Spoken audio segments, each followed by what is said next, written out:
Far beneath the sea, people have reported the shape of an ancient city where no city should still exist. Stone terraces seem to descend into the water, lines and edges appear too ordered to ignore, but the sea does not explain itself. It can drown coastlines, bury settlements, break stone, and make nature look almost human. If this was once a real city, then part of human memory disappeared before writing could save it. If it was not, then we are staring at the strange border between geology and imagination. So what was found beneath the sea, and who, if anyone, built this ancient city? The first thing to understand is that the sea has not always been where it is now. When people look at a line of water today, it feels permanent, as if the shore has always marked the border between human ground and the deep unknown. A beach seems like an ending, a cliff seems like a wall, a harbour seems like a fixed edge of the world. But over the long memory of the earth, the coastline is not a line drawn once, it is a moving threshold. It advances, retreats, breaks, reforms, and slowly covers places that were once open to air, sunlight, animals, plants, and human footsteps. This is why the idea of an ancient city beneath the sea is not impossible in the simplest sense. Human beings have lived near coasts for a very long time, because coasts offer fish, shellfish, birds, fresh water in some places, stone, wood, and paths of travel. A place that is underwater now may once have been dry land, and a place that feels unreachable today may once have been part of a living landscape. Long before written maps, long before named kingdoms, and long before anyone could record a boundary in ink, human groups moved through changing environments. They followed food, water, seasons, shelter, and safer ground. Some of those older landscapes are now gone from sight, not because they never existed, but because the sea rose over them. This does not mean every strange shape under the water is a city. It does not mean every stone line is a wall, or every terrace is a street, or every shadow on the seabed is the footprint of a lost civilization. It means only that the sea is capable of hiding real human places, and that the first step toward understanding the mystery is to remember how much ground the ocean has taken back over time. At the end of the last great ice age, large amounts of water were locked in glaciers and ice sheets. Sea levels were lower than they are today, and many coastal plains extended farther outward than modern people would expect. Areas that now lie beneath shallow seas could once have been open land. Some may have been river valleys, some may have been wetlands, some may have held camps, paths, gathering places, or early settlements whose traces are now difficult to read. For people living then, these places would not have felt like the edge of the world. They may have been ordinary ground, crossed slowly and repeatedly, known through memory rather than writing. A child could have learned where fresh water appeared after rain, where shellfish gathered, where stone could be collected, where the land was safe in one season and dangerous in another. Generations might have watched small changes without ever seeing the full transformation. The sea does not need to arrive like a single great wave in order to erase a world. Sometimes it rises in ways too slow for one lifetime to measure clearly, yet powerful enough across many lifetimes to move the boundary of human life. This is the quiet background behind every report of a submerged city. The question is not only whether the stones look artificial. The deeper question is whether the place itself could once have belonged to a human world that no longer exists above water. Under the sea, a former shoreline loses its ordinary signs. Soil is disturbed or removed, wood decays. Small objects are scattered, sand covers and uncovers surfaces. Marine life grows over hard edges. Currents move sediment across spaces that once may have been walked on dry ground. What remains can look both meaningful and uncertain at the same time. A shape may suggest design, yet the evidence may not be strong enough to name builders, dates, or purpose. This is where patience matters. To call something a city, we need more than wonder. We need patterns that survive careful checking. We need evidence that does not vanish when seen from another angle. We need to ask how people could have lived there, what materials they might have used, what traces would remain, and how the sea might have changed those traces after thousands of years. Still, the possibility itself is powerful. It reminds us that human history did not begin only in the places that stayed dry. Some of it may lie beneath quiet water, beyond the reach of normal memory, waiting not as a finished answer, but as a difficult question held in stone, sand, and shadow. After the coldest part of the last great ice age, the world did not simply warm in one smooth breath. Ice sheets melted in different places, at different speeds, across long stretches of time. Water that had been stored on land began returning to the oceans. The shorelines that people had known, if people were living near them, would not remain still forever. They would begin to shift. Some changes may have been almost invisible from one year to the next. Others may have been felt more sharply in low places, river mouths, lagoons, and flat coastal plains, where even a modest rise in water could change the shape of daily life. This matters because an ancient city beneath the sea, if it was ever a human place, would not have needed to sink like a stone into the depths.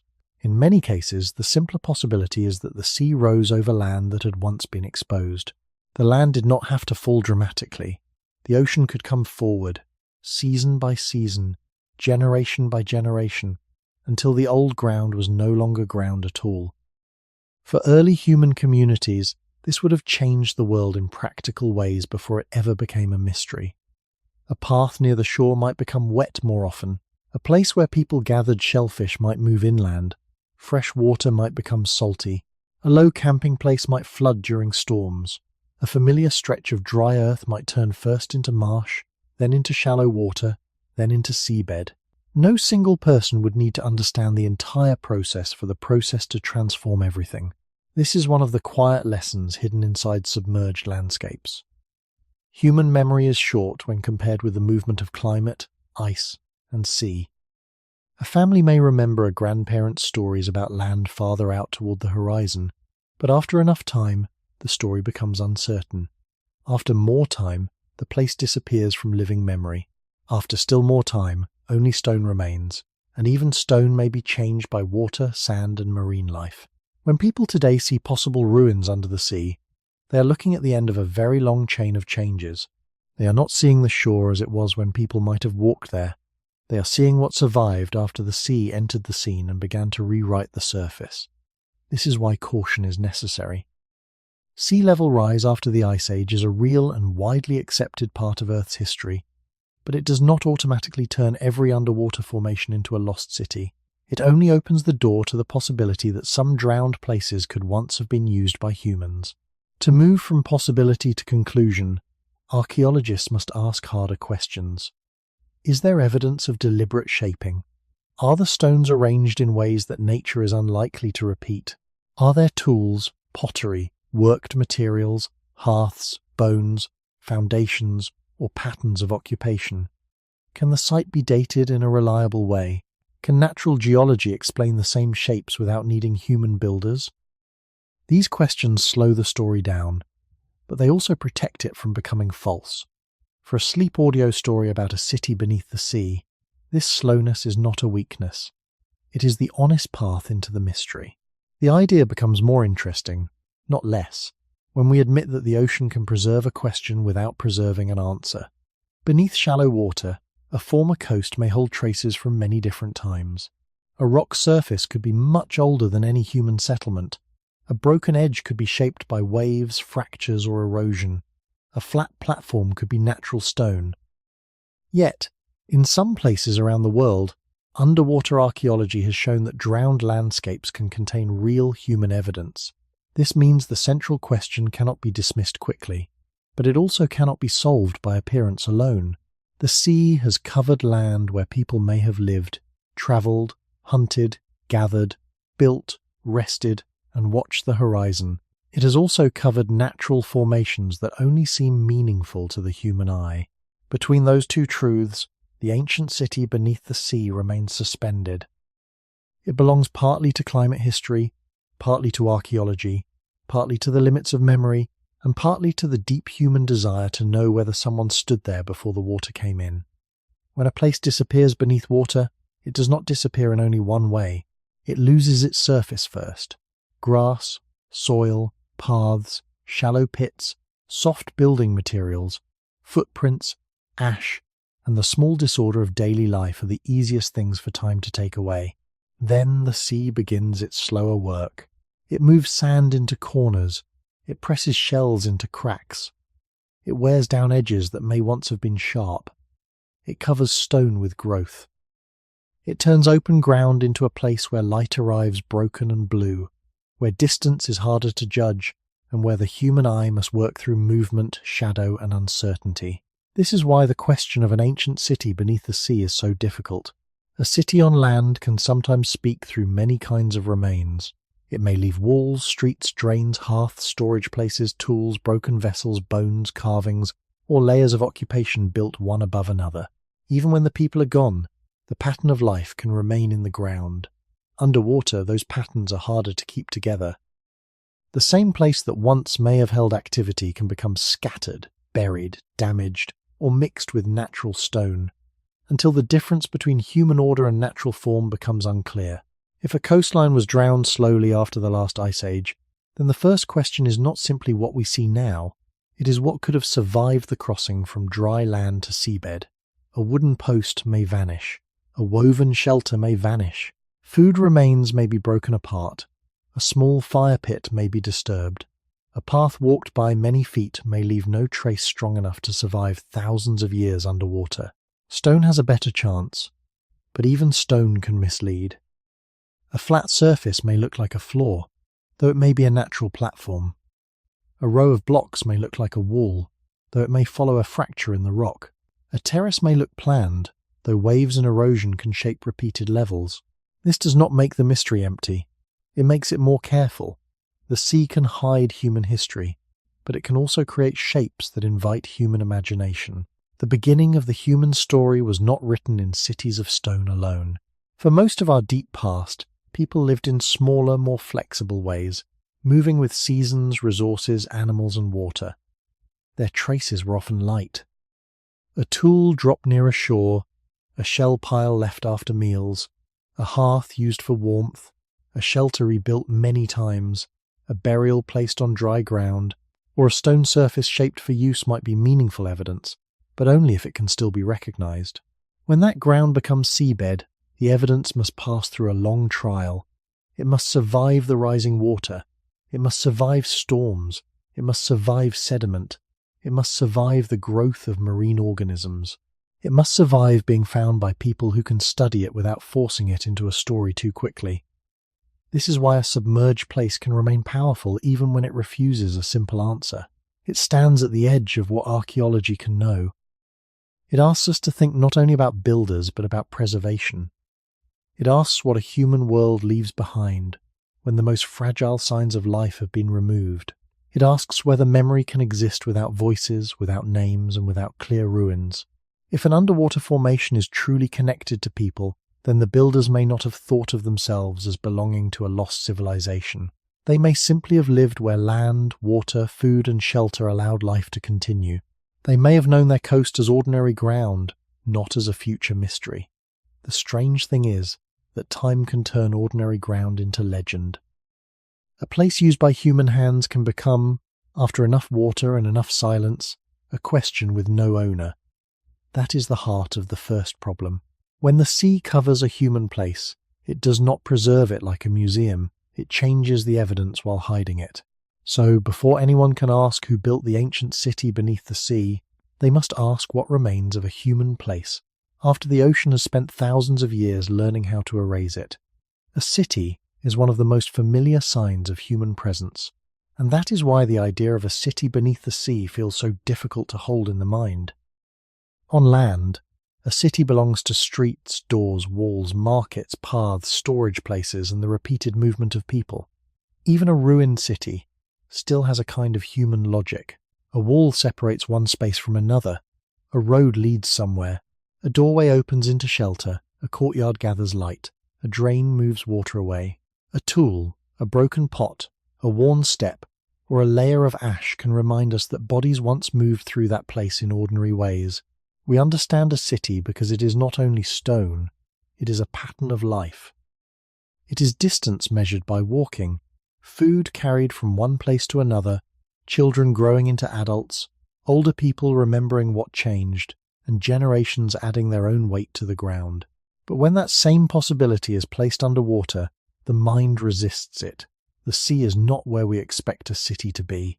The sea belongs to movement. depth, silence, pressure, salt, and shifting light. It covers rather than reveals. It changes the colors of stone. It removes the simple scale of a human street. It makes walls look like cliffs, and cliffs look like walls. A shape that would be easy to inspect on dry land becomes uncertain when seen through water, sand, marine growth, and shadow. This is why an ancient city beneath the sea can attract both wonder and doubt at the same time. The word city suggests order, planning, and human intention. The word sea suggests erasure, disorder, and a force much larger than any settlement. Holding the two words together creates the central tension of the story. If a city truly lies under the water, then the old boundary between human history and the natural world has shifted. A place that once may have been built for daily life has become part of the ocean floor. The ordinary signs of people have been moved into an environment where ordinary reading no longer works. Yet if the place is not a city, if it is a natural formation shaped by rock, waves, fractures, erosion, or sediment, then the mystery tells us something different but still important. It shows how strongly the human mind searches for human meaning inside patterns. We see lines, corners, steps, and repeated forms, and the mind begins to ask who made them. That question is not foolish. It is part of how archaeology begins.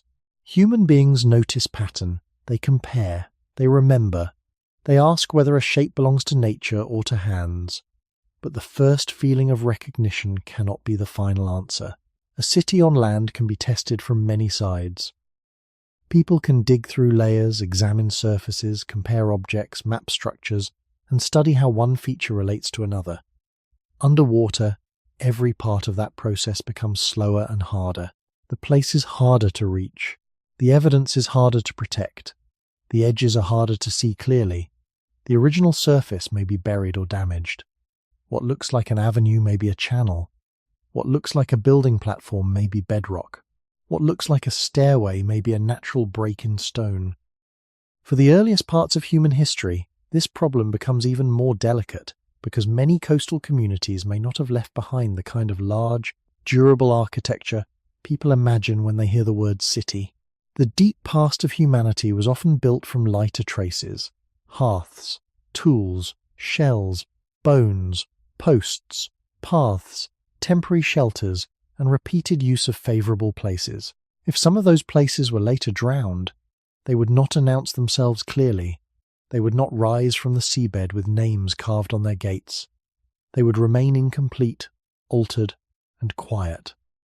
This is why the phrase ancient city beneath the sea is so powerful, but also so dangerous if handled carelessly. It can make people imagine a finished world, a known civilization, a clear builder, and a dramatic ending. The evidence may not allow that. The truthful path begins more slowly. It asks why we expect cities to stay on land. It asks how coastlines move across deep time. It asks what kind of human traces can survive when water takes the ground away. And it asks why a shape under the sea can feel so close to history while still remaining just beyond certainty. Under the sea, a possible city loses the clear frame that would help us understand it on land. The first problem is not only that water covers the stones, it is that water changes the whole way evidence appears to the human eye. On dry ground, distance is familiar.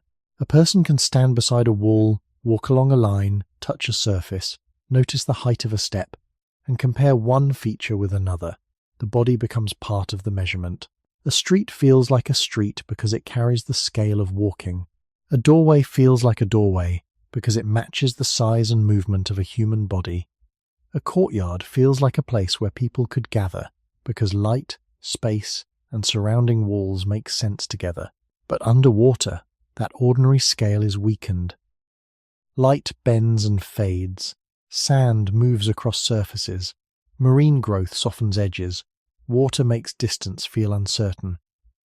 A stone that might be small can appear larger. A crack that might be natural can look like a joint between blocks.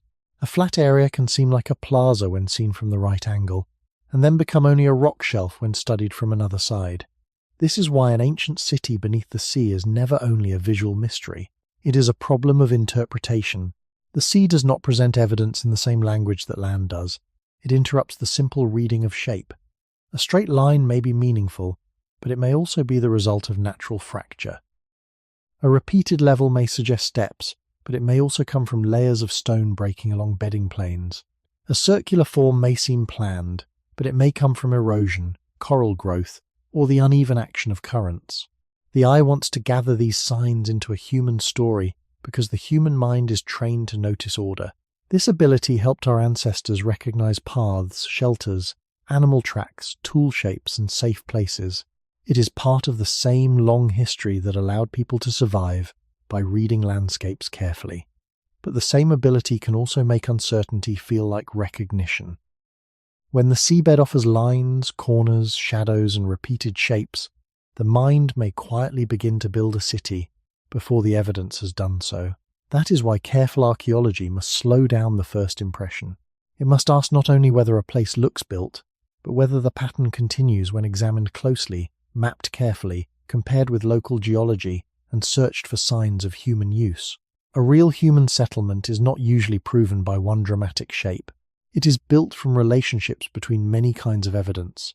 Stones may matter, but their arrangement matters more. A platform may matter, but its connection to other features matters more. A wall-like line may matter, but whether it encloses space, supports another structure, or appears with artifacts can matter even more. Underwater, these relationships can be broken or hidden. Sediment may cover the most important surfaces. Storms may scatter objects. Currents may move lighter materials away from the place where they were used. The remains of daily life may be too fragile to survive, especially if the people who lived there used wood, fiber, reeds, skins, or other materials that decay easily. In the deep past of humanity, many coastal places would not have looked like the stone cities people imagine today. They may have been smaller, lighter, and more closely tied to seasonal movement. A community could return to the same shore again and again without building monuments. It could leave shell deposits, stone tools, hearths, or work surfaces, but not grand walls. If such a place later drowned, the strongest surviving traces might be scattered and modest. The sea could leave behind just enough order to invite a question, but not enough clarity to answer it. This is the difficult middle ground of the submerged city. It may not be empty, it may not be fantasy, yet it may also not be a city in the way the title makes us imagine one. The word city carries weight. It suggests permanence, planning, population, and a built environment large enough to organize many lives. The seabed often gives something quieter, shapes that may have meaning, stones that may have been moved, surfaces that may have been used, and a landscape that may once have stood above water.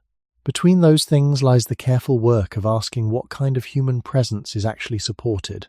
The mystery becomes more honest when we let the sea remain difficult. It does not hand us a clean ruin.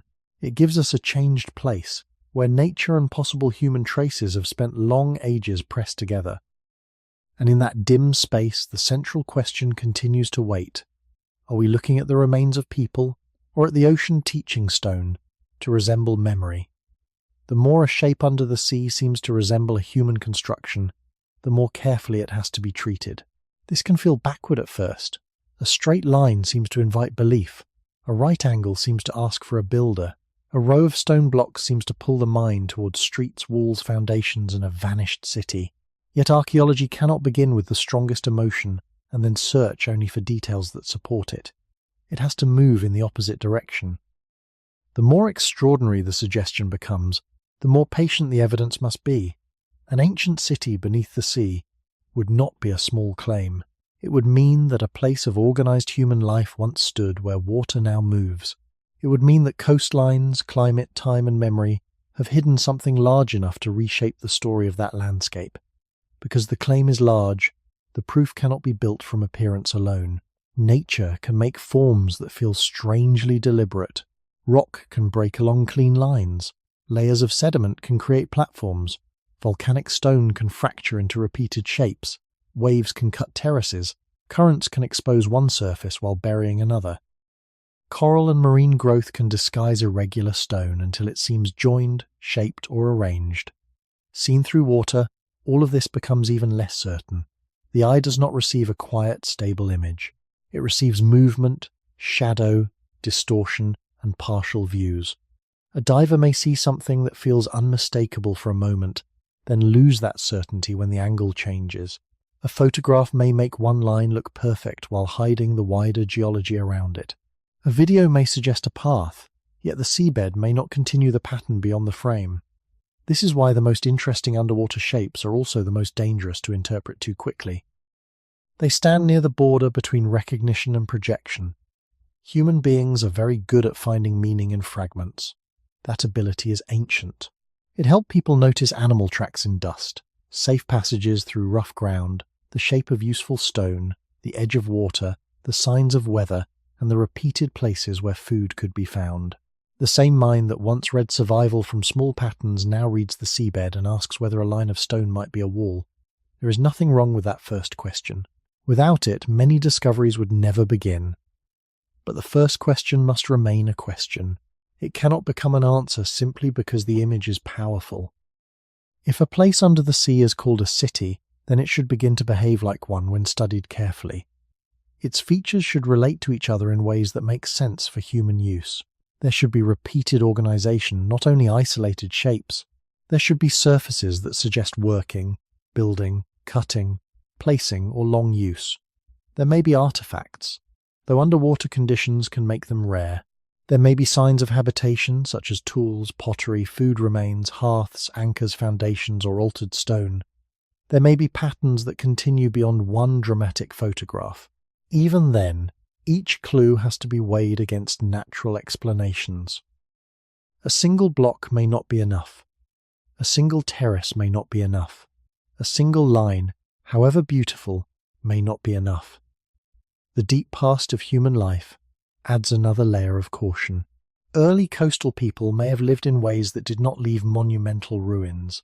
They may have used wood, reeds, skins, fibre, bone, or small stone features that the sea could damage or remove.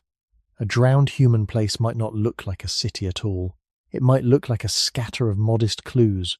At the same time, a natural formation might look more like a city than a real ancient camp ever would. This is the strange reversal that makes the mystery so difficult. The most city-like shape is not always the most human one. The most convincing evidence may be quieter, smaller, and less dramatic than the image that first captures attention. So when people ask who built the ancient city beneath the sea, the honest answer has to pause before naming anyone. It has to ask whether there is enough evidence to call it built. It has to ask whether the word city is a careful description or a desire placed on the stone. This does not make the mystery weaker. It makes it more human. It reminds us that history is not only a collection of answers. Sometimes it is the discipline of standing before a suggestive trace and refusing to turn uncertainty into certainty too soon. The sea does not only hide evidence, it changes evidence. This is one of the hardest truths behind any possible ancient city beneath the water. When a place is covered by the ocean, it does not remain as it was on the last day people could walk there. It enters a new world of salt, pressure, movement, sand, living organisms, and slow chemical change. A wall, if there was a wall, does not simply wait in silence. Its surface is touched by currents. Its edges are worn. Its joints may fill with sediment. Shells may attach to it. Algae may soften its outline. Coral or other marine life may grow across it in places where the conditions allow. A floor, if there was a floor, may be buried under layers of sand. A hearth, if there was a hearth, may be broken apart or hidden so completely that its meaning cannot be seen without careful study. This is why a drowned landscape is never just a frozen picture of the past. It is a past that has been worked on by the sea for a very long time. On land, erosion also changes ruins, but the changes are often easier to separate from the human features. A stone wall may collapse, yet the fallen stones can sometimes be traced. A road may be covered by soil, yet its direction can sometimes be followed.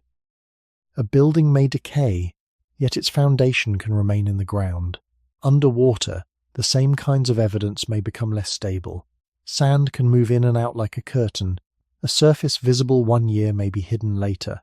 A storm can expose something that had been buried for centuries, then cover it again. Objects that were once close together may be pulled apart. Lighter materials may vanish. Heavy stones may remain, but without the smaller evidence that explained how they were used. The ocean can leave the strongest shapes while removing the fragile context around them, and without context, a shape becomes difficult to read. This matters deeply for the question of who built the city beneath the sea. Before asking who, we must ask what has survived. Before asking what it means, we must ask what the sea has done to it. A stone line may once have been part of a human structure, or it may have become sharper because softer material around it eroded away. A low platform may once have held activity, or it may be a natural bedrock surface cleared by currents. A group of blocks may look arranged because sediment hides the irregular parts. The sea can remove the messy details that would reveal nature, just as it can remove the fragile details that would reveal people. This is the strange double action of underwater time. It can make a human place harder to prove, and it can make a natural place easier to mistake for human work. For the earliest roots of human history, this problem becomes even more serious. The people who lived near ancient shores were not always building in stone. Many human lives were carried by materials that do not last well: wood, fibre, animal skins, plant matter, bone, and packed earth. Their daily world may have been full of objects and gestures that were meaningful in life but almost invisible after death. A shelter could be repaired many times and still leave only faint traces. A path could guide movement for generations and leave no durable line. A cooking place could matter to a family or group, yet become scattered by water and sand. Even if people returned to the same shore for years, the signs of that return might be modest. When the sea later covered such a place, it would not preserve a complete story. It would preserve fragments and then alter those fragments further. This is why underwater archaeology must work with humility. It cannot rely only on the drama of discovery. It has to study sediment, geology, dating, tool marks, material patterns, and the relationship between features. It must ask whether the seabed has moved objects from their original position. It must ask whether the stone belongs to a natural formation. It must ask whether the apparent order continues beneath marine growth or disappears when the surface is cleaned and mapped. These questions do not destroy the wonder of a submerged city. They make the wonder more honest. The ocean is not a clear glass case around the past. It is an active force, and any ancient place beneath it has passed through that force before reaching us. So when we imagine a city under the water, we should not imagine silent streets waiting untouched in the dark. We should imagine a landscape slowly transformed, where any trace of people has had to survive not only time, but the patient, restless hands of the sea. What remains beneath the sea is rarely the same as what once stood beneath the sky. This difference is easy to forget, because the mind wants a ruin to be a preserved thing. We imagine a place abandoned, then hidden, then found again, as if discovery simply removes a cover from the past. But a submerged landscape does not wait in that simple way. It passes through change after change. A wall may fall before the water arrives. A shoreline may erode before it is drowned. A storm may scatter loose stones. Later, when the sea finally covers the place, the evidence enters another long transformation. Salt water touches every surface. Sand moves over the ground. Currents open and close small spaces. Marine life grows where air once moved freely. A stone that once showed a clear edge may become rounded. A surface that once held a mark may become covered. A gap that once separated two features may fill with sediment until separate things appear joined. In this way, the sea does not only make evidence harder to find, it can also make evidence harder to recognize after it has been found. This is especially important when people speak of an ancient city beneath the sea. A city, if it is truly a city, depends on relationships. One structure connects to another. Open spaces connect to paths. Working places connect to living places. Water, food, shelter, movement, and repeated human use leave patterns. On land, some of those patterns may survive in layers. Underwater, the layers may be disturbed, hidden, or separated from one another. The strongest parts may remain, while the weaker parts vanish. Stone may survive while wood disappears. Foundations may remain while walls collapse. A hard surface may remain while the objects that once explained it are carried away. What is left can become strangely incomplete. It may look impressive from a distance, yet lose meaning when examined closely. Or it may look ordinary at first, while small details reveal human presence only through careful study. This is why underwater evidence often refuses the quick answer people want. It may not say yes or no clearly. It may say only that something happened here, and that the sea has changed the record. For the deep beginning of human history, this matters even more. Long before written records, many people lived near water because shorelines could offer food, travel routes, and varied resources. But the things they left behind were often not the heavy ruins of later cities. Their evidence might have been a worked stone, a burned patch of earth, a cluster of shells, a tool-making area, a small shelter, or repeated use of the same dry ground across seasons. These traces are already delicate on land. Beneath water, they become even more vulnerable. A shell deposit may be spread out, a hearth may be broken, a tool may be moved from the place where it was used, a post hole may vanish into disturbed sediment, a small activity area may become invisible beneath marine growth. If a later observer finds only stone shapes nearby, the larger human story may remain hidden. The reverse is also possible. A natural formation may lose the irregular details that would make its origin obvious. Sediment may cover the rough parts and leave only the clean lines exposed. Marine growth may smooth the surface until a broken rock looks worked. A fracture line may appear like a seam between blocks. The sea can make human evidence weaker, and it can make natural evidence more suggestive. That double movement is the reason caution is not an enemy of wonder. It is the only way to keep the mystery from becoming a false certainty. The honest question is not only whether something looks like a street, a wall, or a platform. The honest question is what happened to that place after it stopped being dry land, and whether enough of its original pattern remains to support the word city. Without that patience, we may mistake the ocean's damage for design, or miss the quiet human traces because they do not look grand enough. A submerged place is not a message sent directly from the past. It is a message rewritten by water, sand, time, and life. And if there was once a human world there, then what we see now is not the world itself, but what survived after the sea had already begun to speak over it. A possible city beneath the sea always lives between two different explanations. One explanation points toward people. It says that the shapes may be the remains of walls, steps, platforms, streets, or built spaces once used on dry land. The other explanation points toward nature. It says that stone can break, layer, tilt, erode, and settle in ways that resemble human design, especially when seen through water and shadow. The difficulty is that both explanations can begin from the same first impression. A line of stone may look deliberate.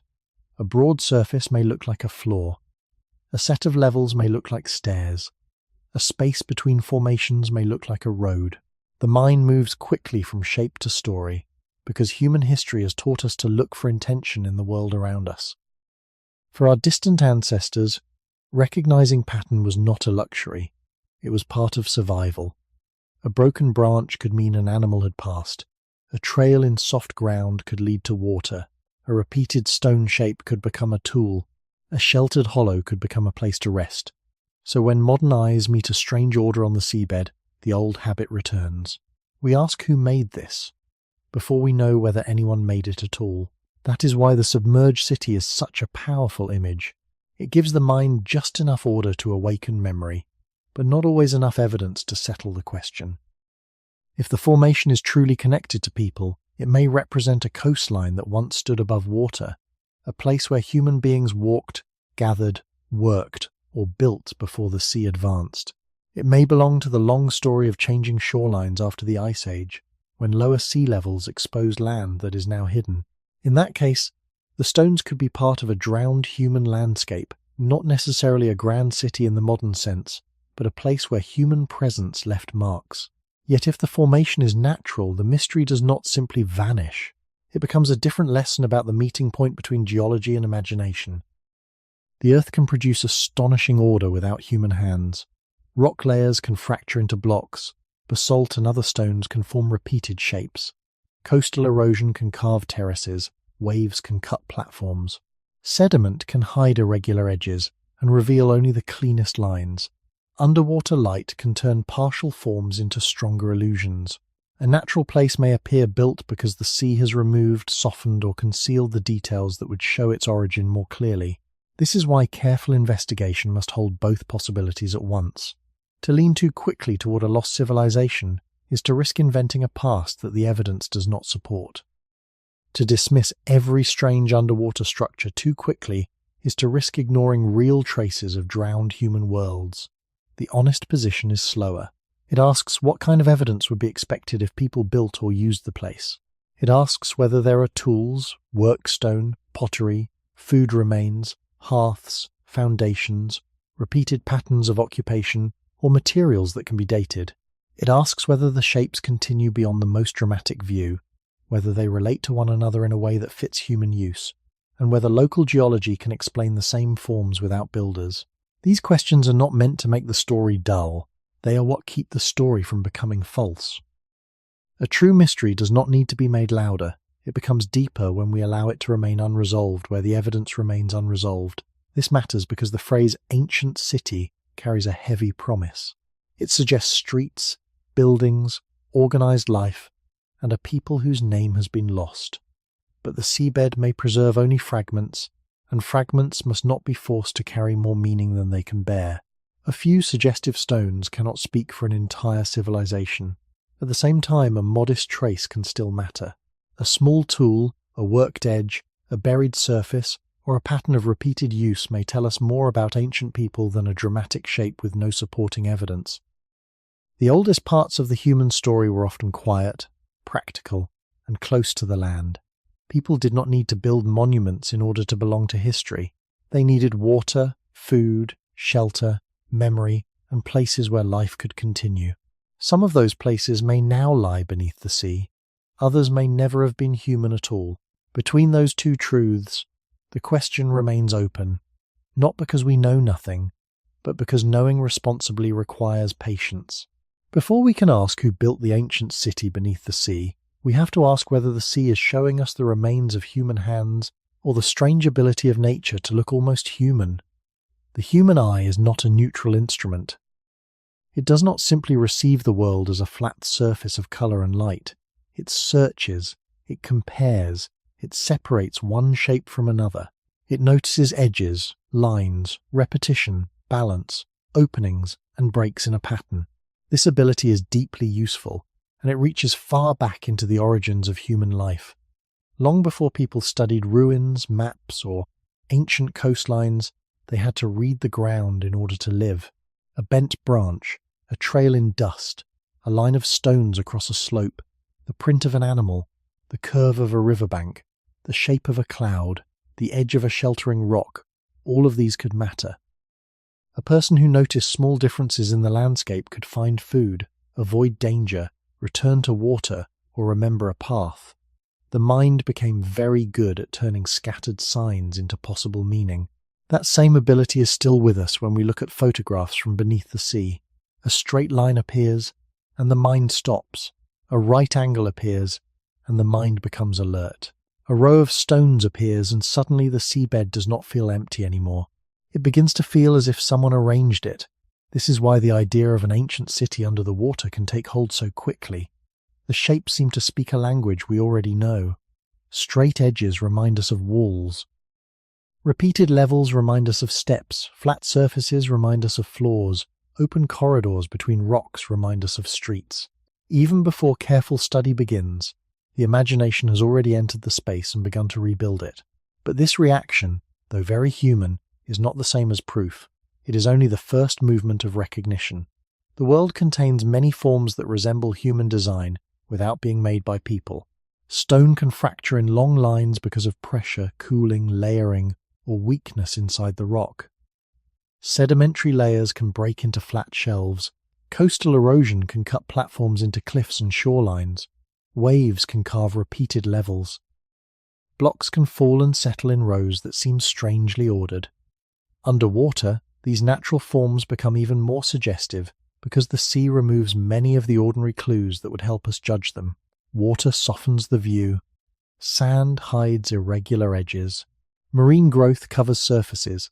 Light moves across stone in shifting patterns.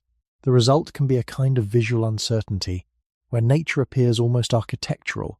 This is the delicate place where the submerged city must be approached.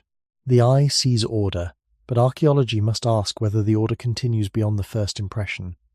A true built environment is not only a collection of straight shapes, it is a relationship between spaces. A wall should divide or support. A step should connect one level to another in a way that fits movement. A platform should relate to use. A street should lead somewhere. A building should leave traces of purpose, even if damaged. When these relationships are absent, a shape may remain beautiful, mysterious, and worthy of study, but it may not be enough to call it a city. This is especially important for the earliest chapters of human history, because the mind often imagines ancient builders in the image of later civilizations. It imagines stone blocks, planned streets, large populations, and impressive ruins. But older coastal communities may have lived with much lighter traces. Their lives may have been organized around movement, gathering, fishing, shelter, and memory, rather than monumental construction. If such people used a shoreline that later drowned, their evidence might not look like a grand city at all. It might be smaller, quieter, and harder to notice. At the same time, a natural rock formation might look more dramatic than a real human place. This is one of the great difficulties of underwater interpretation. The most striking image may not be the strongest evidence. The strongest evidence may be a tool, a worked edge, a pattern of repeated use, or a material found in the right context. The ancient city beneath the sea therefore begins not with certainty, but with a human habit of seeing pattern. That habit should not be mocked, because it is part of how discovery begins. But it should also not be obeyed too quickly. The first question can be born from wonder, but the next question must be slower. Does the pattern belong to human hands? Or has the sea simply shown a stone in a form our minds are ready to believe? Some underwater formations are powerful because they seem to offer the eye a half-finished map. A long edge appears and it can be imagined as a wall. A broad flat surface appears and it can be imagined as a square or a floor. A descending series of ledges appears and it can be imagined as steps leading from one level of a city to another. A narrow space between stone masses appears and it can be imagined as a street. These impressions can be very strong, especially when the surrounding water hides the larger landscape. A diver or camera may move slowly across a surface, seeing one feature after another, and the mind begins to connect them. It does not see only stone, it sees possible movement. It imagines where a person might have walked, where a wall might have stood, where a doorway might have opened, where a gathering place might have held voices that are now gone. This is the quiet force behind the idea of an ancient city beneath the sea. It is not only the shape itself, it is the way the shape allows the mind to rebuild a human world around it. Yet this is also where the danger begins. A wall-like edge is not always a wall. A step-like ledge is not always a stair. A flat space is not always a plaza. Nature can create forms that appear ordered when only part of them is visible. A fractured rock bed may produce long lines. Sedimentary layers may break into regular shelves. Erosion may cut repeated levels into coastal stone. Blocks may fall from a larger formation and settle in ways that look arranged, especially when sand covers the gaps between them. Underwater, the effect becomes stronger because the viewer rarely sees everything at once. The sea gives fragments. It gives a close view, then shadow. It gives one surface, then a cloud of disturbed sand. It gives a line that disappears into blue distance. The missing parts are then completed by imagination. This does not mean people are foolish when they see possible walls or streets. It means the human mind is doing what it has always done. It turns fragments into a world. From the earliest parts of human life, this ability helped people make sense of landscapes. A break in vegetation could mean a path. A hollow in stone could mean shelter. A repeated mark in mud could mean an animal had passed before dawn. A line of darker clouds could mean weather was changing. To survive, people had to read partial signs. They had to act before every answer was certain. That old habit still works inside modern interpretation, even when the scene is no longer a forest, a riverbank, or a dry coastal plain, but a dim structure under the sea. The problem is that archaeology cannot stop at the first useful habit of the mind. It has to ask whether the apparent city behaves like a human place when examined beyond the most dramatic shapes. If there are terraces, do they connect in a way that would support movement or occupation? If there are steps, are they spaced and shaped in a way that fits human use, or are they simply repeated breaks in stone? If there are wall-like lines, do they enclose areas, meet other features, or show signs of deliberate placing? If there is a broad open surface, is it associated with tools, worked materials, or traces of activity, or is it only a natural platform cleared by currents? These questions are slow, but they are necessary. Without them, the title, Ancient City, becomes too heavy for the evidence beneath it. A city is not proven by one impressive view. A city is a system of repeated human choices, and those choices must leave some kind of pattern behind. This is why underwater sites can remain unresolved for so long. The shapes may be striking enough to invite attention, yet not complete enough to support a firm conclusion. They may sit in that uneasy space where the eye feels certainty, but the evidence asks for restraint. There is also another possibility that must be held gently. A place under the sea might not be a city, yet still preserve some connection to human life. It may have been a shoreline used again and again. It may have held temporary shelters, fishing activity, tool-making, gathering, or movement across land that later drowned. If so, the most important clues may not be the grand shapes that resemble walls or plazas. They may be much smaller signs, partly buried or easily missed. The oldest human presence often did not announce itself through monumental buildings. It lived in practical traces, in tools, fire, food remains, and repeated use of favourable ground. So the underwater city may be too large a word for what is really there, or it may be a misleading word placed on a natural formation. But the question remains valuable because it forces us to look carefully at the border between human history and the changing earth. Beneath the water, the stone shapes keep their silence. They look almost familiar. They almost arrange themselves into streets. And still, the sea asks us to wait before naming them. A shape that looks human is not the same as a trace that proves human action. This difference is small in wording, but very large in archaeology. A stone ledge may look like a step, because it has a flat top and a clear drop. A long fracture may look like a wall because it runs in a straight direction. A group of blocks may look arranged because the sea has hidden the uneven ground between them. But human construction is not only about shape, it is about intention expressed through many connected choices. A real step is made or used to move between levels. A real wall divides, protects, supports, or encloses. A real street guides bodies through space. A real platform carries activity. If those features truly belong to an ancient city beneath the sea, then they should not exist as lonely impressions. They should belong to a larger pattern of use. The difficult task is to decide whether the pattern is actually there, or whether the mind has supplied it because the shapes look familiar. This is why appearance alone is never enough. A photograph can make a formation seem convincing by showing only the strongest angle. A short video can move across a surface in a way that feels like entering a ruin. A diver's description can carry the force of direct experience. But archaeology needs more than a powerful view. It needs measurements, mapping, repeated observation, comparison with natural geology, and evidence that the features relate to one another in a way that human life can explain better than natural processes. Without that, the word city may become a story placed over stone before the stone has answered. This caution is not meant to close the mystery. It is meant to keep the mystery honest. In the deep history of humankind, many real human places would not immediately look grand. A shoreline used by people for fishing, gathering, tool-making, resting, or moving between territories might leave only modest traces. A few worked stones, a scatter of shells, a hearth disturbed by later water, a surface altered by repeated use. These signs may be less dramatic than a wall-like cliff or a stair-like terrace, but they may be more meaningful if they appear in the right context. This is one of the strange reversals in studying drowned landscapes. The most city-like forms may not be the strongest evidence for people, while the strongest evidence for people may be small, quiet, and easy to overlook. That is why the question who built it has to wait behind another question.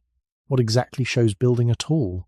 To answer that, researchers must ask whether the stones were cut, moved, fitted, stacked, or modified in ways that local nature does not easily explain.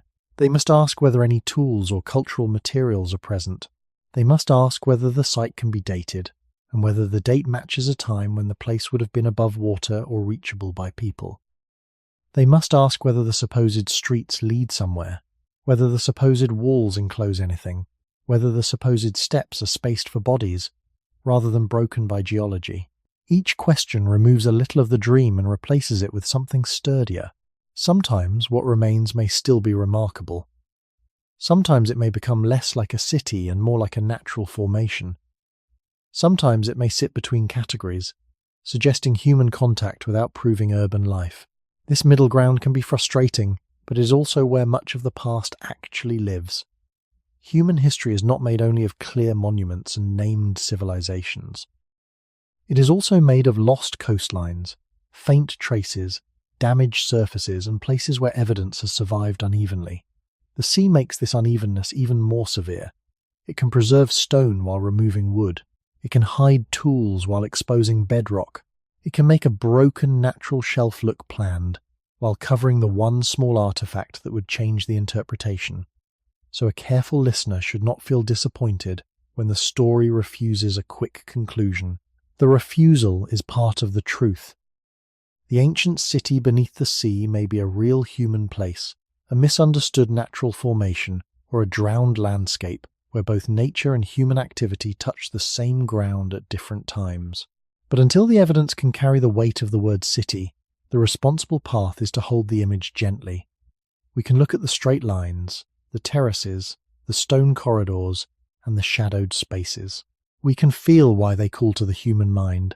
And still, we must remember that history begins not when we see a shape we recognize, but when we can show why that recognition belongs to the past. A real human place usually leaves more than a shape. This is one of the most important ideas to carry into the mystery of an ancient city beneath the sea. A city is not only a wall, or a platform, or a line of stone that seems too straight to ignore. A city is a lived pattern. It is the repeated presence of bodies, tools, food, waste, shelter, repair, movement, and memory. Even when its people are gone, the ground often keeps some trace of how life was organized there. On land, archaeologists do not usually identify a settlement from one beautiful stone edge alone. They look for many signs working together. They look for surfaces that were used again and again. They look for objects left behind by ordinary activity.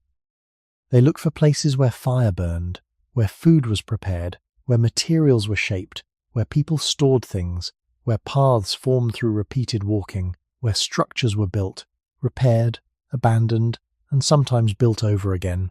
A true city is a concentration of such traces. It carries not just architecture, but behavior. That is why the question beneath the sea cannot be answered only by asking whether the stone looks like a street. It must also ask whether the place behaves like a human settlement when studied through its remains. If people truly lived there, worked there, gathered there, or built there, some part of that activity may have entered the material record. It might be a tool, it might be pottery, if the people and period used it, it might be a work stone surface. It might be a hearth, a darkened layer, a scatter of shells, animal bones, food remains, post holes, foundations, cut marks, grinding stones, anchors, storage areas, or repeated arrangements that make sense only when connected to human use. Not every site will preserve all of these things, and older coastal sites may preserve very little. But the principle remains. A human place should leave evidence of human action beyond a single impressive form.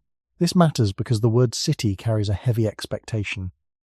It suggests a community large enough to organize space, manage movement, and leave durable traces of repeated life. If the only evidence is a set of natural-looking terraces, then the word may be too strong. If the evidence includes objects, modified materials, dated layers, and relationships between features, then the question becomes more serious. Beneath the sea, however, the search for this wider evidence becomes difficult. The ocean can separate objects from their original places. It can cover the smallest clues with sediment. It can destroy organic material. It can scatter light remains while leaving heavy stone behind. A place that once contained many signs of activity may now show only the hardest pieces. This can create a misleading imbalance. Stone survives, so stone receives attention, but stone alone may not tell the whole story. A natural rock formation can look grand and permanent, while a real human shoreline camp may leave only faint traces that are easy to miss. The oldest parts of human history were often practical, quiet, and made from perishable things.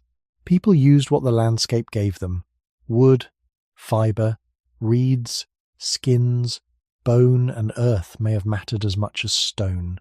These materials rarely survive well after long exposure to water, decay, and movement. If a coastal community lived lightly on the land before the sea rose, its world may have vanished almost completely, leaving only a few resistant clues. That is why underwater archaeology must look patiently for context. A tool found alone may be interesting, but its meaning becomes stronger when it is connected to a surface, a layer, a date, or other signs of use. A line of stones may be suggestive, but its meaning changes if worked materials are found nearby. A platform may be natural, but if it carries repeated marks of use, its story may shift. Evidence gains strength when separate clues begin to point in the same direction. This is how a possible city slowly moves from imagination toward knowledge, not through one dramatic claim, but through many small agreements between stone, sediment, artifacts, and setting. Still, even strong evidence may not give us everything we want. It may show that people used a place without proving that it was a city. It may show that a drowned landscape was important without revealing its name, language, builders, or full way of life. It may show human presence without giving us a lost civilization. That limit should be accepted rather than filled with invention. The past does not become more valuable when we force it to answer faster than it can. A small, honest trace of human life is more meaningful than a grand story with no foundation. If there was once a city beneath the sea, it will not be proven only by the feeling that the stones resemble walls. It will need the quieter evidence of life itself, the marks of use, repair, habit, movement, food, fire, tools, and repeated human presence. Until those signs are found and understood, the submerged stones remain not a finished answer, but an invitation to ask what human life truly leaves behind when the sea has taken almost everything else. Underwater, the most important evidence is often the hardest evidence to protect. This is one reason a possible ancient city beneath the sea can remain uncertain for so long. On land, archaeologists can work slowly through layers of soil. They can record where an object was found, how deep it was, what surrounded it, and how it relates to nearby features. The ground may be disturbed by weather, animals, roots, or later people, but it often holds a kind of order. Under the sea, that order becomes more fragile. Sand moves, currents shift, storms rearrange loose material, shells, silt, and marine growth cover surfaces that might once have been readable. A small tool can be moved from the place where it was used. A piece of pottery, if pottery belongs to that time and culture, can break and travel. A hearth can lose its shape. Bones can scatter. Wood can decay. Plant fibers, skins, reeds, and other soft materials can vanish almost completely. What remains may be real, but separated from the pattern that once gave it meaning. This is why a stone structure underwater cannot be judged in isolation. The question is not only whether something was found, but whether it was found in a context that still makes sense. A stone tool resting on the seabed may show human presence somewhere in the broader landscape, but if it has been moved by water, it may not prove that people lived exactly where it was discovered. A line of stones may suggest a built feature, but if sediment has hidden its base, its relationship to the ground may remain unclear. A dark patch may seem like an ancient fire, but underwater chemical processes, staining, or natural deposits may need to be ruled out. Every clue has to be protected from overinterpretation. This is especially important when the story is attractive. The idea of a drowned city invites the imagination to complete what the evidence has lost. A broken line becomes a street, a flat rock becomes a public square, a cluster of stone becomes a neighborhood. But the sea may have removed the smaller materials that would either confirm or weaken that picture. In the earliest chapters of human life, many coastal communities may have left evidence that was modest even before it was drowned. They may have used temporary shelters. They may have carried tools with them. They may have repaired objects and reused materials. They may have occupied the same place seasonally rather than permanently. Their signs could have been scattered by ordinary movement long before the ocean covered the ground. After submergence, those signs would face another history of damage, burial, and displacement. This means that the absence of obvious artifacts does not always prove that humans were never there. At the same time, the presence of suggestive stone shapes does not prove that a city was there. Both truths must be held together. Underwater evidence is difficult because it can be too little, too moved, too altered, or too hidden to carry a large conclusion safely. To understand it, researchers must study the seabed like a layered record, even when the layers are broken. They must ask how currents behave in that area, what kinds of rock exist nearby, whether the shape matches natural formations, whether any object has a secure position, and whether dating methods can connect the evidence to the time when the place might have been dry land. A single find may open a question, but many related findings are usually needed to strengthen it. The strongest case is built when different kinds of evidence agree with one another. A work stone found in a meaningful layer is stronger than a loose stone on the surface. A wall-like feature connected to artifacts, surfaces, and dating evidence is stronger than a wall-like feature seen only in a photograph. A pattern repeated across a site is stronger than a single dramatic shape. This slow method may feel less exciting than a simple claim, but it is what prevents a mystery from becoming misinformation. The sea has the power to preserve, but it also has the power to confuse. It can hide the proof of human activity beneath sediment. It can carry objects away from their original places. It can leave behind the hard remains while erasing the soft life around them. So when we ask whether an ancient city lies beneath the water, we are also asking whether enough of the original human pattern survived the ocean's long disturbance. The answer may not come from the largest stones. It may come from the quietest evidence, still buried, still fragile, still waiting for someone to read it without asking it to say more than it can. The question, who built it, is the most tempting question, but it is not the first question the evidence can safely answer. When people hear about an ancient city beneath the sea, the mind naturally moves toward builders. It wants a people, a culture, a lost name, a reason for construction, and a story of disappearance. That desire is understandable. A city without builders feels incomplete. A wall without hands feels like a sentence missing its subject. But archaeology has to begin before the name. It has to ask whether the place was built at all. It has to ask whether the stones were shaped, moved, arranged, used, and preserved in a way that points toward human activity more strongly than natural process. Only after that can the question of builders become meaningful. Without this order, the story becomes too fragile. A natural formation can be turned too quickly into a monument. A suggestive terrace can become a staircase. A line of stone can become a street. A strange underwater landscape can become a vanished civilization before any secure evidence has shown that people lived there. This is why appearance, even striking appearance, cannot carry the whole weight of the title. A true human place needs context. It needs relationships between features. It needs signs of use, repetition, modification, or occupation. It needs some trace that connects stone to behavior. Under the sea, those traces may be damaged, buried, scattered, or missing, but the need for them does not disappear. If anything, the need becomes stronger, because the sea is so good at confusing the record, it can remove soft materials. It can move loose objects. It can cover important surfaces. It can expose hard stone while hiding the smaller clues that would explain it. This makes the question of builders both more fascinating and more dangerous. The less complete the evidence becomes, the more the imagination tries to repair it. Yet the oldest parts of human history deserve better than imagination alone. They deserve patience, because many ancient coastal lives were probably ordinary in the best sense of the word. People may have gathered food, followed seasonal changes, made tools, repaired shelters, watched the water, taught children paths through the land, and returned to useful places again and again. If a place like that later drowned, it might not leave grand architecture. It might leave small signs that are difficult to recognize beneath sediment, a scatter of worked stone, a layer of shells, a darkened patch from fire, a shaped surface, a buried object in a position that still makes sense. These traces may not answer the dramatic question of a lost city, but they may answer a deeper one. Was human life once present here before the sea arrived? That question is more careful and often more honest. It does not demand a civilization where the evidence shows only activity. It does not demand a city where the evidence may show a shoreline. It does not demand builders where the evidence may show geology.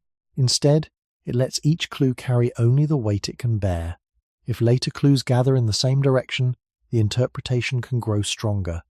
If they do not, the mystery remains open. This is how responsible history moves. It does not begin by refusing wonder. It begins by refusing to confuse wonder with proof. A submerged formation might one day be supported by enough evidence to show that people modified it, used it, or built parts of it. It might also prove to be natural, shaped by forces that only look human when seen through water, distance, and shadow. Or it might belong to a middle category that is harder to explain in a title. A drowned landscape where people once moved, but where the dramatic stone forms are not themselves a city. This middle possibility matters because the human past was not always arranged in the shapes modern viewers expect. Not every meaningful place had streets. Not every important shoreline had walls. Not every community left monuments. Some of the most important human places may have been temporary, repeated, practical, and fragile. The sea is especially harsh on fragile things. It can erase the signs of ordinary life while leaving behind natural stone that looks more permanent than anything people made. So the question who built it must wait until the evidence first shows what it really is.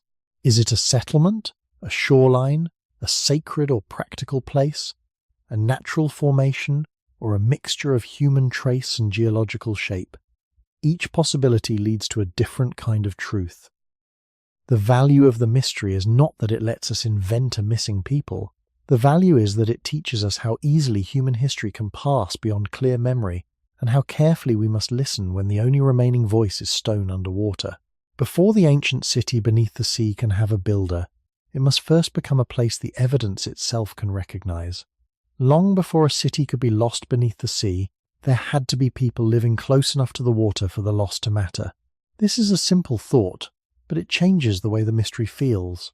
A drowned place is not only a strange arrangement of stone, it may also be the last visible edge of a wider human landscape, one that included food, movement, memory, danger, and return.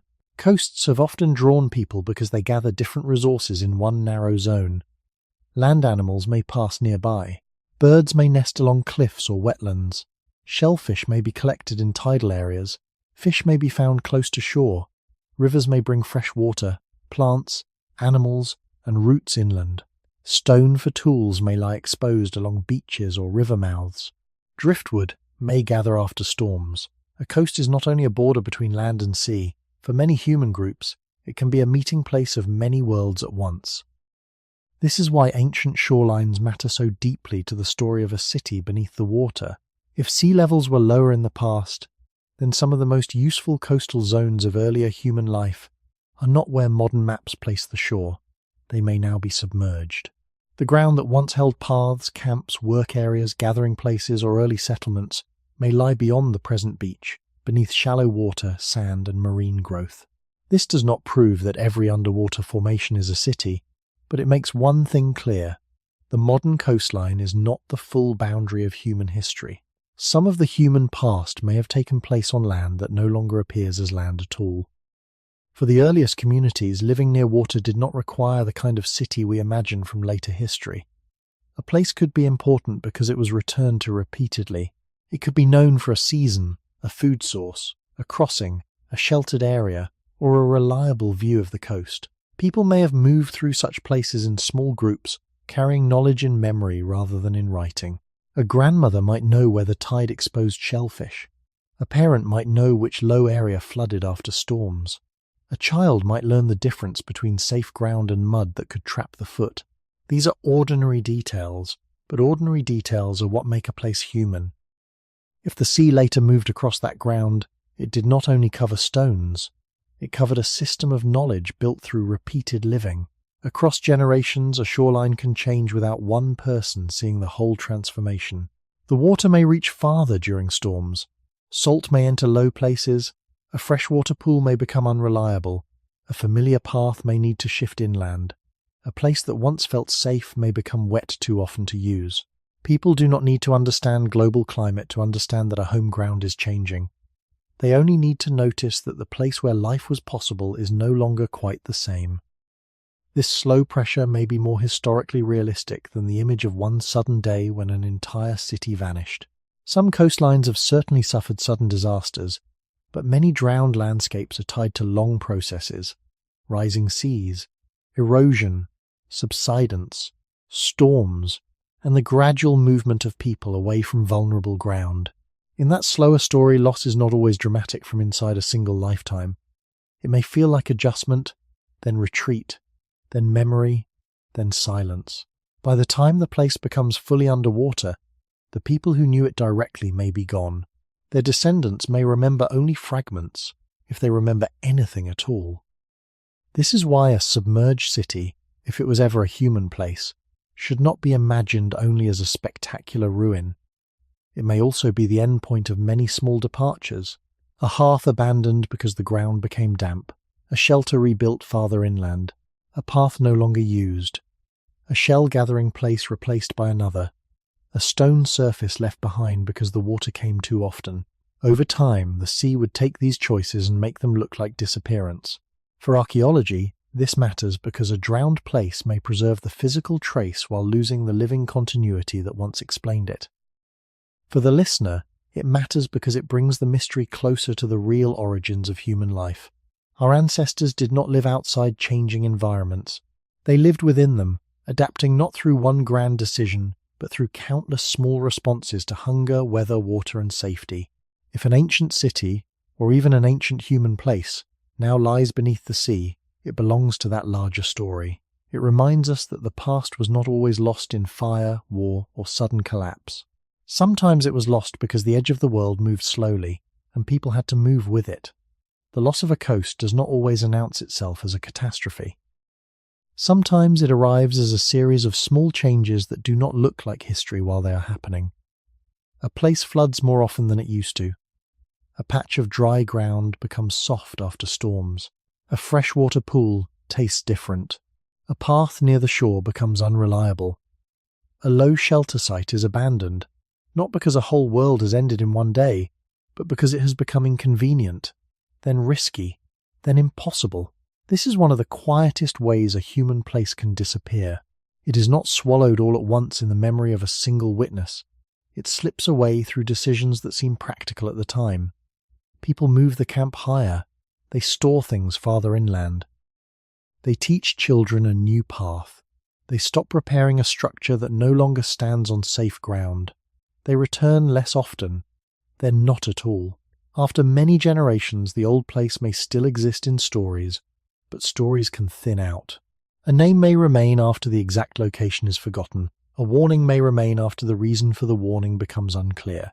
A memory of land beyond the present shore may survive for a while, then fade into something that later people cannot easily separate from myth. This is why a submerged city, if it was once connected to human life, may represent a loss that was slower than the word discovery suggests. Modern people find the stones suddenly, through diving, mapping, sonar, or underwater photography, and the moment feels dramatic. But the disappearance itself may have been gradual, uneven, and spread across lives that never saw the complete beginning or end. In the deep past, human groups did not experience sea level change as a graph or a global process. They experienced it through bodies and routines. A person knew whether a place was dry enough to sleep. They knew whether food could be gathered there. They knew whether storms had changed the shore. They knew whether a familiar crossing had become dangerous. These were not abstract measurements. They were practical judgments tied to hunger, fatigue, children, elders, tools, and safety. If the water came farther inland over time, people would respond in ways that made sense locally. They might not think they were leaving a future ruin. They might only think they were choosing a better place to live. This matters for the question of who built the ancient city beneath the sea, because the builders, if there were builders, may not have disappeared in a single dramatic ending. They may have moved. Their children may have lived elsewhere. Their ways of using the coast may have changed. A place can be abandoned without a collapse. It can be left behind because the conditions that made it useful slowly ended. That kind of loss is harder to see in archaeology because it leaves no clear final moment. There may be no burned layer, no sudden destruction, no dramatic sign of panic. There may only be a weakening of use, a shift in settlement, a shoreline that no longer matches the needs of life. Under the sea, that quiet history becomes even harder to read. The water hides the difference between a place destroyed by force and a place left behind through slow retreat. A wall-like shape may invite thoughts of disaster, but the deeper story may be one of adaptation. A terrace underwater may feel like evidence of a vanished world, yet the people who once used the area may have continued their lives on higher ground. This is a more careful way to imagine ancient loss. It does not turn past people into helpless figures frozen before the sea. It allows them to remain human, observant, practical, mobile, and responsive to change. Across generations, a community can carry knowledge forward while leaving a place behind. The place becomes empty, but the people do not necessarily vanish. Their descendants may move inland, join other groups, change their routes, or forget the exact ground their ancestors once knew. In that sense, the sea may erase a location more completely than it erases a population.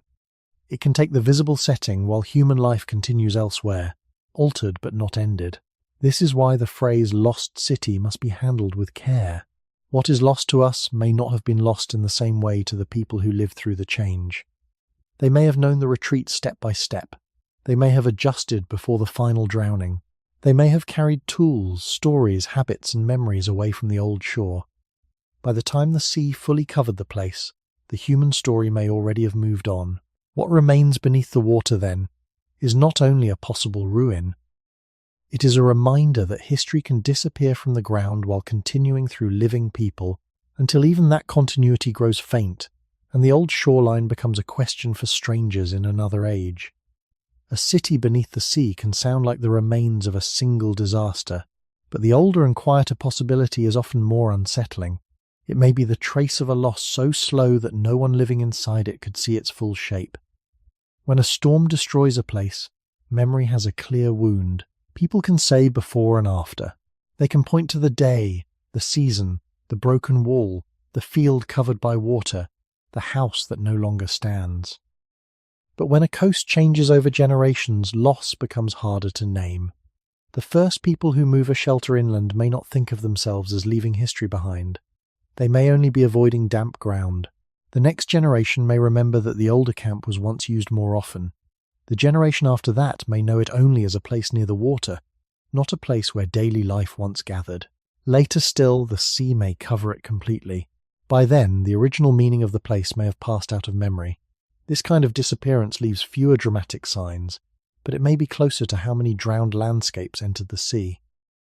The ancient city beneath the water, if it was ever connected to human life, might therefore represent the end of a long withdrawal rather than one sudden collapse. A path becomes difficult. A well or spring becomes brackish. A low working area floods too often. A shoreline where people once gathered food shifts away from its old pattern. People adapt, because adaptation is one of the oldest human skills. They move tools. They rebuild elsewhere. They follow resources. They teach children new boundaries. They remember the old places for a while, then those memories change. This does not make the loss smaller. In some ways, it makes it deeper. A sudden disaster can preserve the feeling of an ending, but a slow loss can remove even the knowledge that an ending happened. The land becomes seabed. The seabed becomes ordinary to fish and coral, and the human story that once belonged there becomes almost invisible. This matters because modern discovery often begins at the wrong end of time. We arrive after the transformation is complete. We see stone underwater and ask what happened. We imagine the final moment first, but the final moment may not be where the truth begins. The truth may begin in small choices made long before the site was fully drowned. It may begin with people noticing that the old ground no longer served them. It may begin with the body, tired feet avoiding wet paths, hands carrying materials farther inland, families choosing safer sleeping places, elders remembering a shore that children no longer used. These are not grand scenes, but they belong to the real history of human survival. For most of our past, people lived by reading small changes in their environment. They did not need written records to know when a place was becoming less reliable. Hunger, weather, water and shelter were enough to guide movement. If a coast slowly lost its usefulness, people could leave without imagining that thousands of years later, someone would look beneath the sea and ask who built what remained. In that sense, a submerged place may hold not only the mystery of construction, but the mystery of abandonment. Why was it left? Was it ever a city in the strict sense? Was it a settlement, a shoreline, a work area, a ritual space, a natural formation, or a mixture of human use and geological shape? The sea does not answer these questions clearly. It covers the difference between gradual retreat and sudden loss. It turns the patient movement of generations into a silent image. This is why the idea of a lost city must be handled with restraint. It is easy to imagine a vanished civilization swallowed in one terrible night. It is harder, but often more honest, to imagine people adjusting slowly, carrying life away from the place before the water finished taking it. If there were builders, they may not have vanished. They may have become ancestors elsewhere. If there was no city, the stones may still remind us that the earth can reshape the stage of human life until memory loses its footing. Either way, the submerged landscape teaches the same quiet lesson. Some losses are not loud enough to become legend, yet they can still remove an entire human world from sight. The idea of a lost civilization is powerful because it gives shape to a fear that is older than writing. Human beings know that memory can fail. We know that names can disappear, buildings can fall, languages can die, and places once filled with life can become silent. When someone says there may be an ancient city beneath the sea, the mind does not remain with stone alone. It begins to imagine a whole world around the stone. It imagines people walking where fish now move. It imagines walls before they were broken, streets before they were flooded, fires before they were extinguished, and voices before water covered the ground. This is not only curiosity, it is a deeper human habit.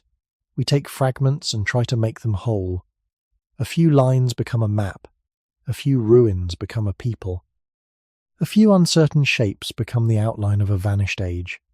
The mind does this because stories help us hold what would otherwise be too scattered to understand. But this same habit can also lead us beyond what the evidence can safely support. A submerged formation may be real and important, yet the story we build around it may become larger than the facts. A stone terrace may become a palace. A line of blocks may become a street.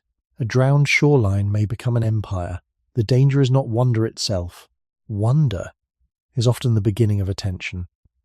The danger is when wonder becomes impatient, when it cannot accept a question unless it is quickly filled with a dramatic answer. In the long history of humanity, many things have truly been lost. Settlements have been abandoned. Coastlines have shifted. Communities have moved. Languages have vanished without being written down. Names of builders have disappeared even when their work remained. Some places have been buried by sediment, forest, desert, or water. So the thought of a missing human world is not childish. It rests on something real.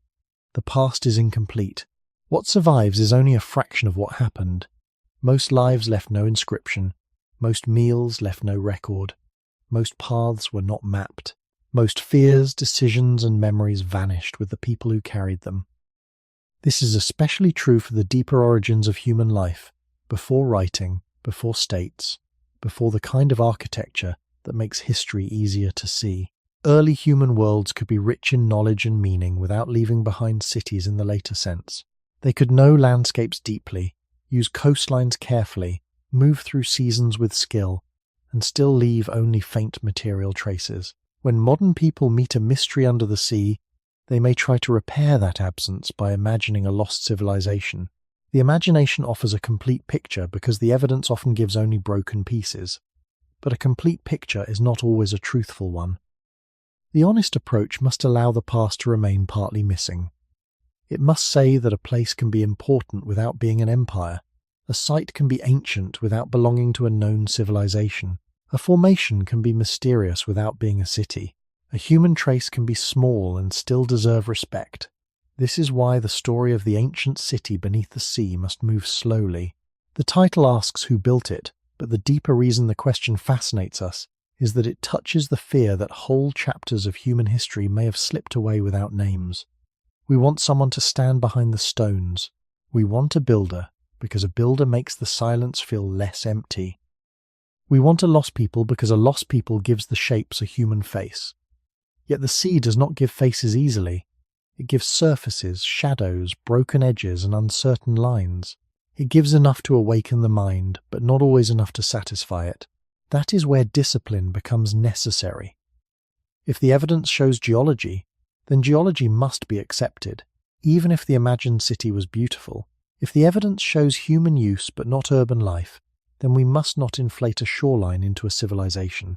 If the evidence remains unresolved, then the uncertainty itself must be part of the story. There is dignity in that restraint.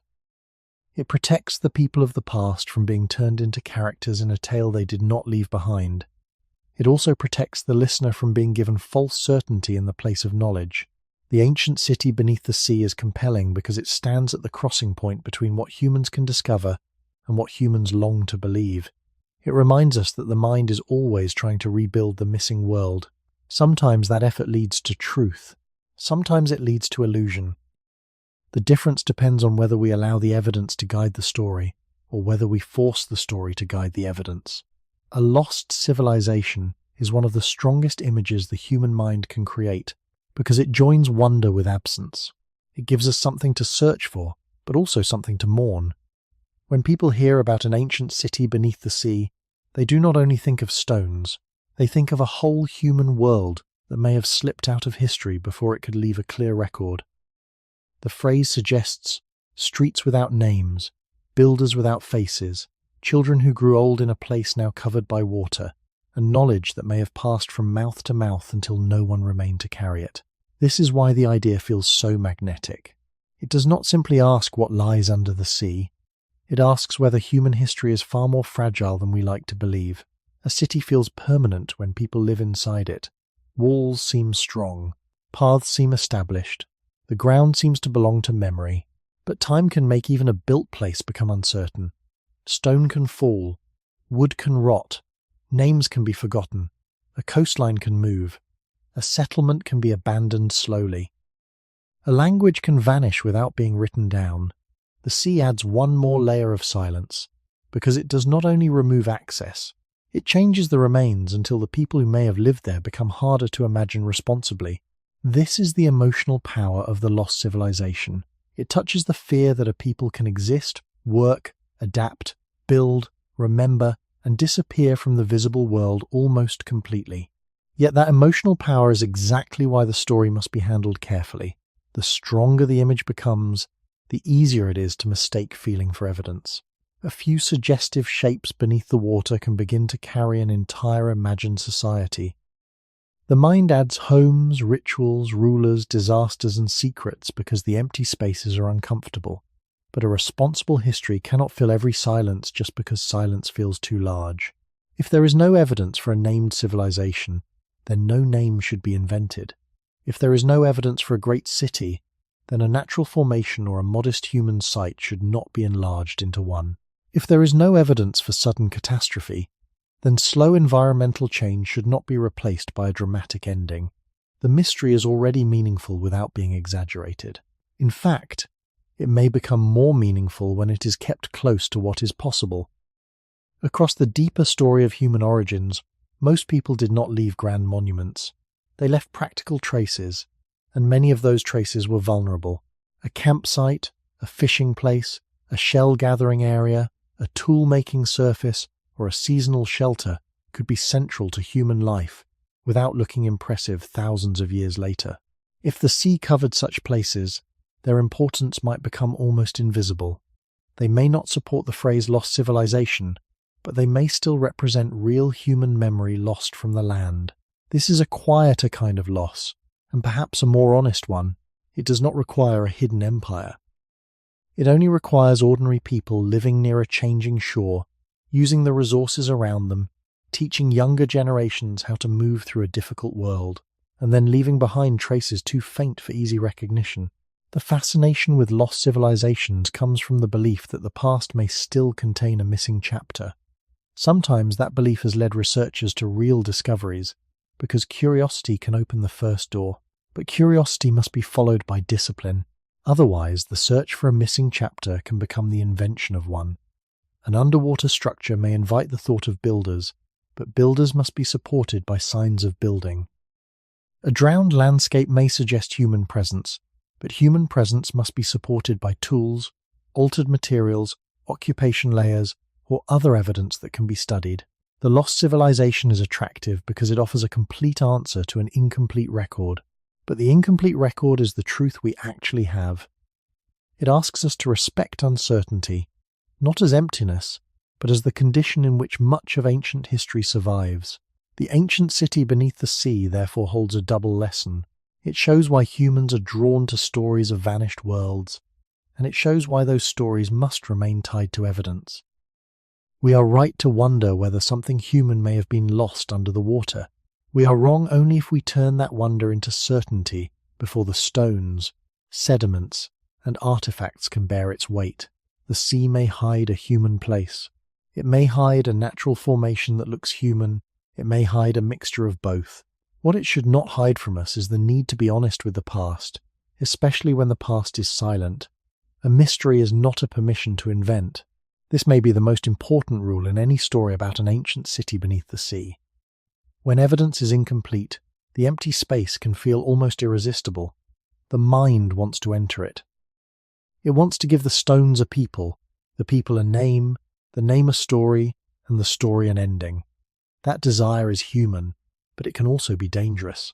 A submerged formation may be called a city before anyone has shown that it was built. A natural terrace may become a street in the telling. A broken stone line may become a wall. A drowned shoreline may become the capital of a vanished civilization.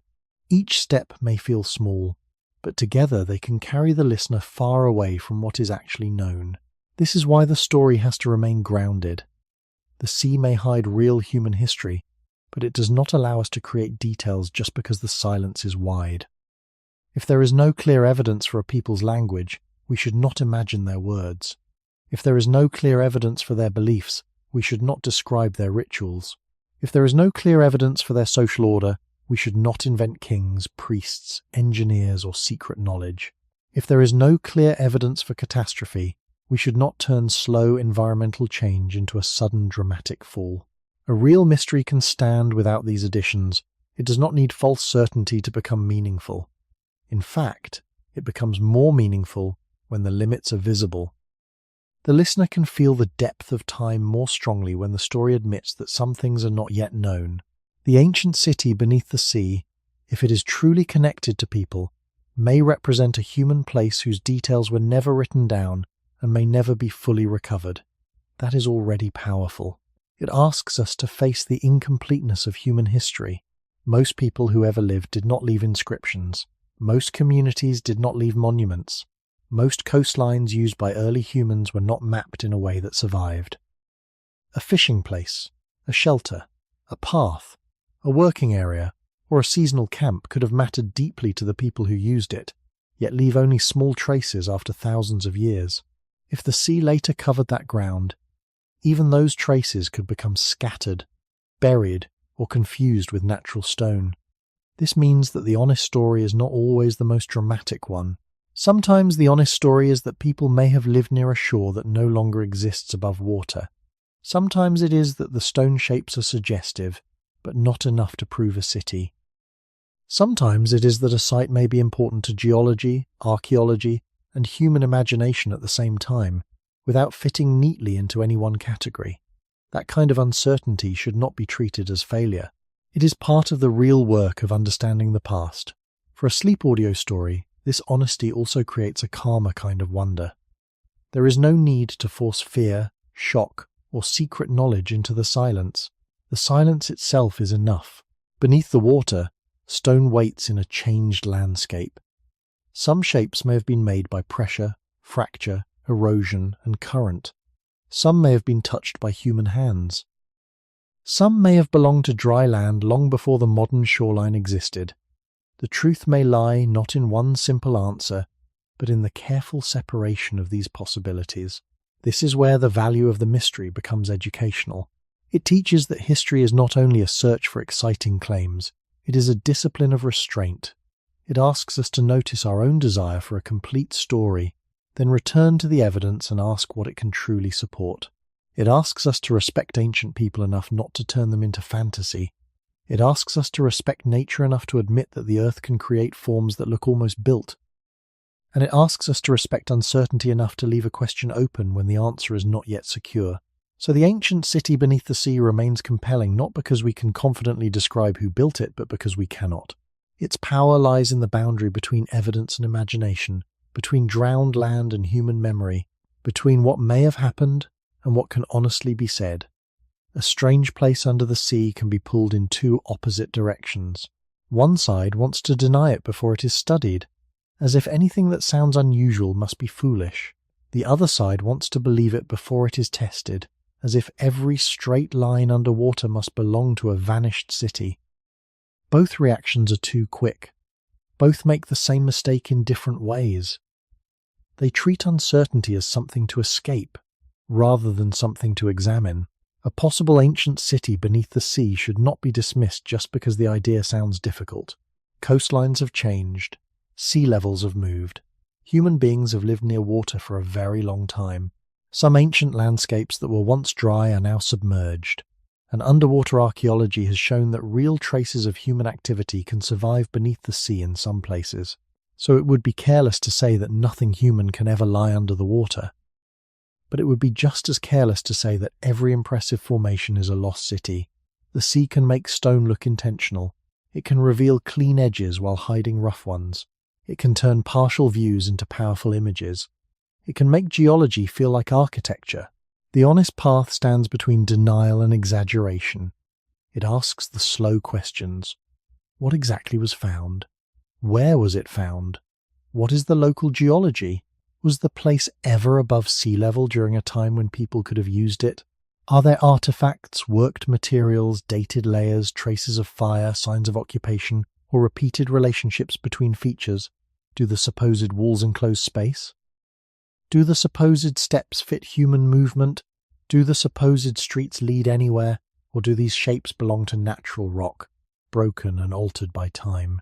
These questions may seem less exciting than the phrase lost civilization, but they are what make the mystery real instead of merely dramatic. The boundary between archaeology and myth is not always a sharp wall. Often, it is a slow crossing. A real observation begins the story. A diver sees unusual stones. A survey records a shape. A photograph shows terraces or lines beneath the water. Then the imagination begins to add what the evidence has not yet shown. A structure becomes a settlement. A settlement becomes a city. A city becomes a civilization. A civilization becomes a secret chapter of human history. By the time the story reaches the listener, the first uncertain observation may have grown into something far heavier than the evidence can carry. This does not always happen because people intend to mislead. It often happens because the human mind dislikes fragments. From the earliest origins of human life, people survived by completing patterns from partial signs. A track in mud, a broken branch, a smell of smoke, a dark cloud, a path through grass, all could require interpretation before certainty arrived. That old ability still works when we look at the seabed. We see fragments and try to build a world, but in history, the world we build must remain answerable to evidence. Otherwise, the past becomes a mirror for desire instead of a record of what may have happened. Myth is not always false because it contains no truth. Sometimes myth grows around a truth that has lost its edges. A real flood, a real abandoned coast, a real stone formation, a real memory of land that changed. All of these can become larger in the telling. Over generations, a practical event can become a legend. Over centuries, a legend can become a claim. Over modern media, a claim can become certainty in a matter of minutes. This is why the submerged city must be treated with care. It stands in a place where real Earth history, real human vulnerability, and real imagination meet. If we reject it too quickly, we may miss a genuine trace of a drowned human landscape. If we accept it too quickly, we may create a civilization that never existed. The better approach is quieter. It allows the stones to remain uncertain while the evidence is gathered. It allows the sea to be both a keeper and a distorter of memory. It allows human beings to have lived on lands now lost, without pretending to know every name, purpose, or ending. And it allows nature to be powerful enough to make shapes that seem almost human. In that space, the ancient city beneath the sea becomes more than a question of ruins. It becomes a lesson in how easily wonder can become myth, and how carefully wonder must be guided if it is going to lead us back toward truth. Science often moves more slowly than imagination, and in the case of a possible ancient city beneath the sea, that slowness can feel almost uncomfortable. Imagination sees the outline first. It sees a line of stones and thinks of a wall. It sees a terrace and thinks of steps. It sees a broad surface and thinks of a square where people once gathered. In a moment, the mind can rebuild a world. It can place people there, give them tools, homes, beliefs, fears, and a final day before the water came. But science cannot move that way. It has to stop at each step and ask what is actually supported. It has to ask whether the stone is natural or modified, whether the feature continues beyond the most striking view, whether objects were found in their original context, whether the site can be dated, and whether the proposed explanation survives comparison with geology, currents, erosion, and known human activity. This careful pace can seem cold, but it is what protects the past from being reshaped by desire. A mystery under the sea is especially vulnerable to fast stories because the evidence is difficult to see directly. Most people will never dive there. They will see photographs, drawings, videos, or descriptions. Each layer of distance gives imagination more room. A camera angle can make a natural ledge look like a stairway. A cropped image can hide the surrounding rock that explains the shape. A dramatic narration can turn a question into a conclusion. Once the phrase lost city is attached to a place, it becomes hard to remove, even if later study shows that the evidence is weaker than people first believed. This is why science asks for repeatable observation. It wants the site mapped carefully. It wants many angles, not one. It wants measurements, samples, comparisons, and dating when possible. It wants to know whether another researcher could examine the same evidence and reach a similar conclusion. The process is slow because the claim is heavy. To say that people built a city where the sea now lies is not only to describe stone, it is to place human life into a vanished landscape. It changes how we think about coastlines, settlement, memory, and the reach of ancient communities. Such a claim deserves time. In the deep origins of human life, many real stories were probably lost because no one wrote them down. That fact makes the imagination hungry. It wants to recover what is missing. It wants to believe that beneath the water there is a complete answer waiting. But archaeology often finds something less complete and more difficult. A broken tool, a shifted layer, a surface that may have been used, a stone that may have been shaped, a coastline that may once have been dry. These clues do not always join into a city. Sometimes they show human presence without urban life. Sometimes they show a drowned landscape without clear evidence of building. Sometimes they show only geology. The discipline lies in letting the evidence remain at its own size. A small clue should not be inflated into a civilization. A suggestive shape should not be forced to become architecture. An unresolved site should not be treated as a solved one. This does not make the story less interesting. It makes it more stable. The truth, when it comes, may be quieter than the legend, but it will last longer because it is not built on exaggeration. The ocean itself teaches this kind of patience. It moves slowly, yet it changes continents of memory. It covers land, uncovers stone, buries surfaces, and reveals fragments only when conditions allow. To study what lies beneath it, people must accept that knowledge will come unevenly. Some questions may be answered. Others may remain open for a long time. A real investigation does not destroy wonder by refusing easy answers. It deepens wonder by showing how much work is required before a shape can become a fact. So when we hear of an ancient city beneath the sea, the most honest response is neither blind belief nor quick dismissal. It is attention. It is the willingness to wait with the evidence, to let the stones be measured before they are named, and to let the past speak slowly if that is the only way it can speak truthfully. The seriousness of a mystery does not depend on how quickly it becomes an answer. Sometimes a mystery becomes more serious when it resists the easy answer. This is especially true for a possible ancient city beneath the sea. If someone claims too much too soon, the story becomes exciting for a moment, but weak underneath. It may spread quickly, but it cannot stand for long. If someone refuses to look at all, the story becomes safe, but blind. It protects itself from error by closing the door before the evidence has entered.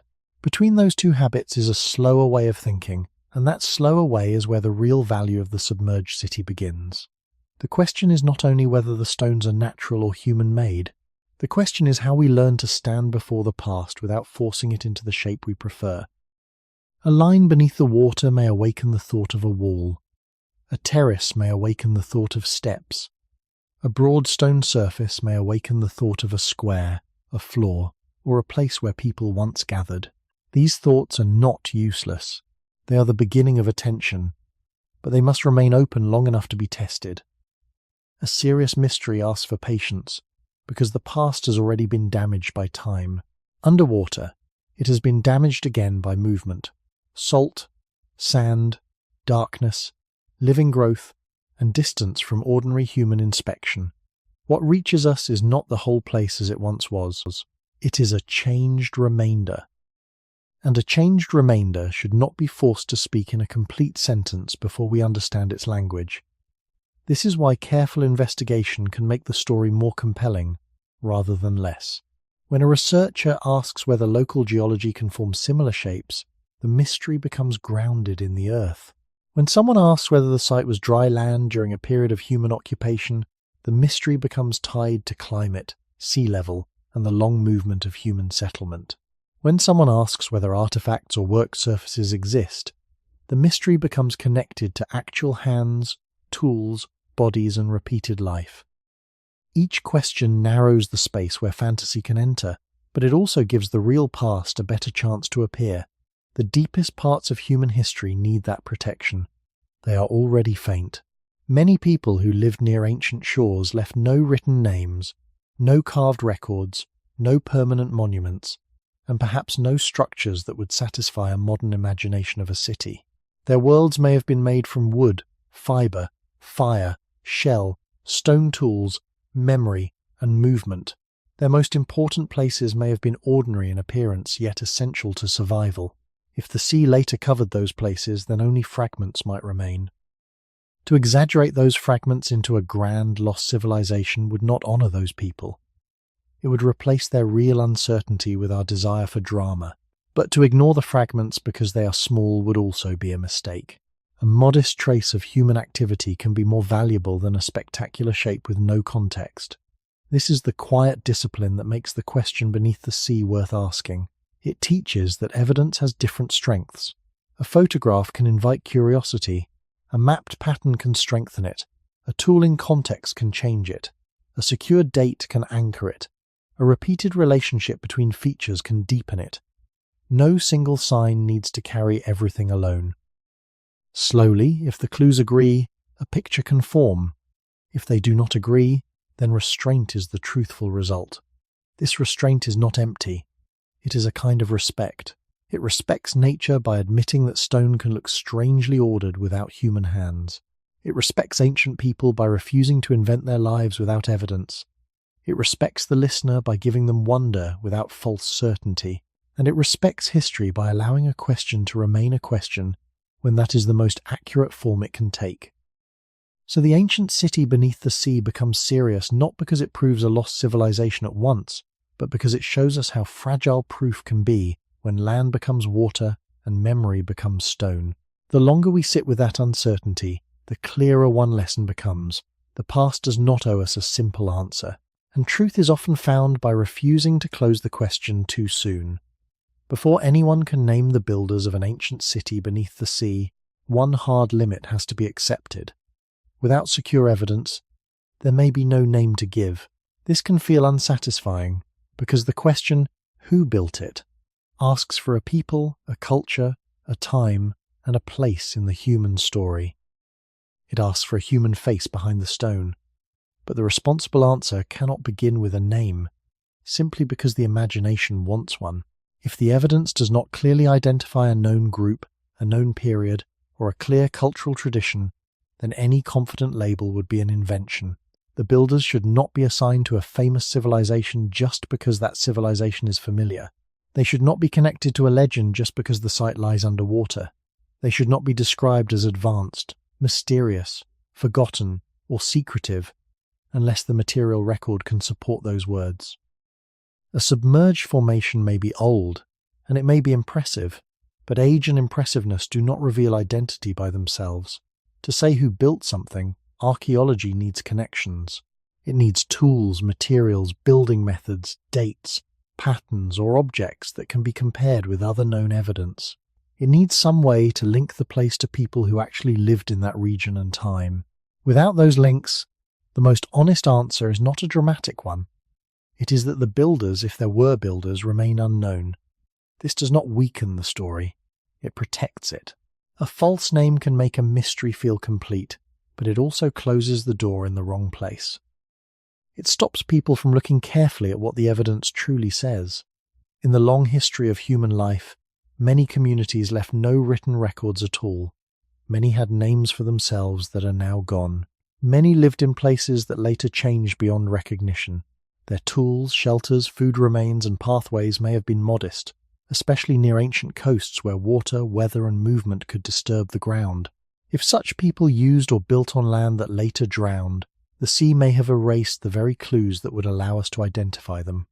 A wall-like line beneath the water may not preserve a language. A stone terrace may not preserve a name. A submerged platform may not reveal whether the people who used it belonged to a large settlement, a small community, a seasonal gathering place, or no human group at all. This is why the story must not borrow certainty from outside the evidence. It may be tempting to reach for well-known names from history, but many famous civilizations belong to specific places, periods, and material traditions. To attach them to an uncertain underwater site without proof would not be careful history.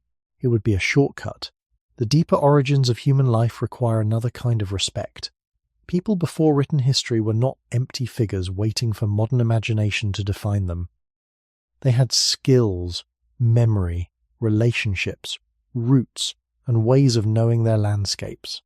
But unless their material traces survive in a clear pattern, we cannot describe their lives in detail. We can speak in careful possibilities. We can say that if a submerged place was once above water, and if people used it, they may have belonged to coastal communities adapted to the resources of that landscape. They may have known tides, storms, fresh water, shellfish, fish, stone, wood, and seasonal changes. They may have moved through the coast in ways that made sense for survival. But even here, the language must remain cautious. May have is not a weakness when the evidence is incomplete. It is the most truthful way to avoid turning unknown people into invented characters. A real human group does not need a famous name to matter. A small coastal community, now nameless, would still belong to the human past. A practical settlement, if proven, would still be important even if it was not a grand city. A place of repeated use, even without monuments, could still reveal how deeply people once understood a shoreline that is now hidden. The problem is that the title asks for a builder. While the evidence may first ask us to accept anonymity, the sea can preserve stone, but not necessarily identity. It can keep a shape while losing the voices that once explained it. It can leave behind a possible trace of human action while removing the cultural signs that would tell us who acted. So the question must be held with patience. If future evidence shows tools, dates, construction methods, or cultural materials, then the identity of the builders may become clearer. Until then, the most honest answer is also the most humbling one. If someone built the ancient city beneath the sea, we may not yet know who they were, and we should not pretend that we do. If there were people behind the stones beneath the sea, the safest way to imagine them is not as a named empire, not as a secret civilization, and not as a people with a story we can confidently describe. The safer beginning is much simpler. They may have been coastal people. They may have lived with one side of their world facing land and the other side facing water. They may have known the edge between the two not as a mystery, but as part of ordinary life. This kind of statement is careful because it does not claim more than the evidence can hold. Many human groups, across long periods of time, have lived close to rivers, lakes, estuaries, lagoons, beaches, and shallow seas. Water gathers life. It offers food, movement, and danger in the same place. A shore can provide shellfish, fish, birds, plants, driftwood, stone, clay, fresh water nearby, and routes of travel along the edge of land. It can also flood, erode, salt the ground, and change faster than memory expects. If a submerged place was once dry land, and if people used or built there, then the people connected to it were probably not separated from the environment around them. They would have been shaped by it.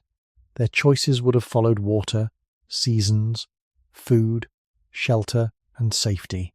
That does not mean we can describe their houses, beliefs, language, or identity.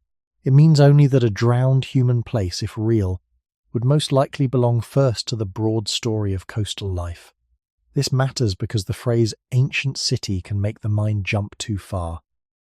It can make us imagine stone avenues, large buildings, organized government, and a population that lived like later urban societies. But the evidence may not support that. A place can be human without being a city in the later sense. A shoreline can be important without holding a metropolis. A community can return to a place again and again without building monumental walls. In the deeper origins of human history, people often carried knowledge in movement, memory, tools, and repeated practice. They knew where food appeared, where storms reached, where the ground stayed dry, where water could be found, and where materials could be gathered. A coastal community did not need written records to know its world. It needed attention. It needed memory passed from older people to younger people. It needed the body's knowledge of distance, weather, hunger, and fatigue. If the sea later covered such a place, much of that knowledge would leave no direct trace.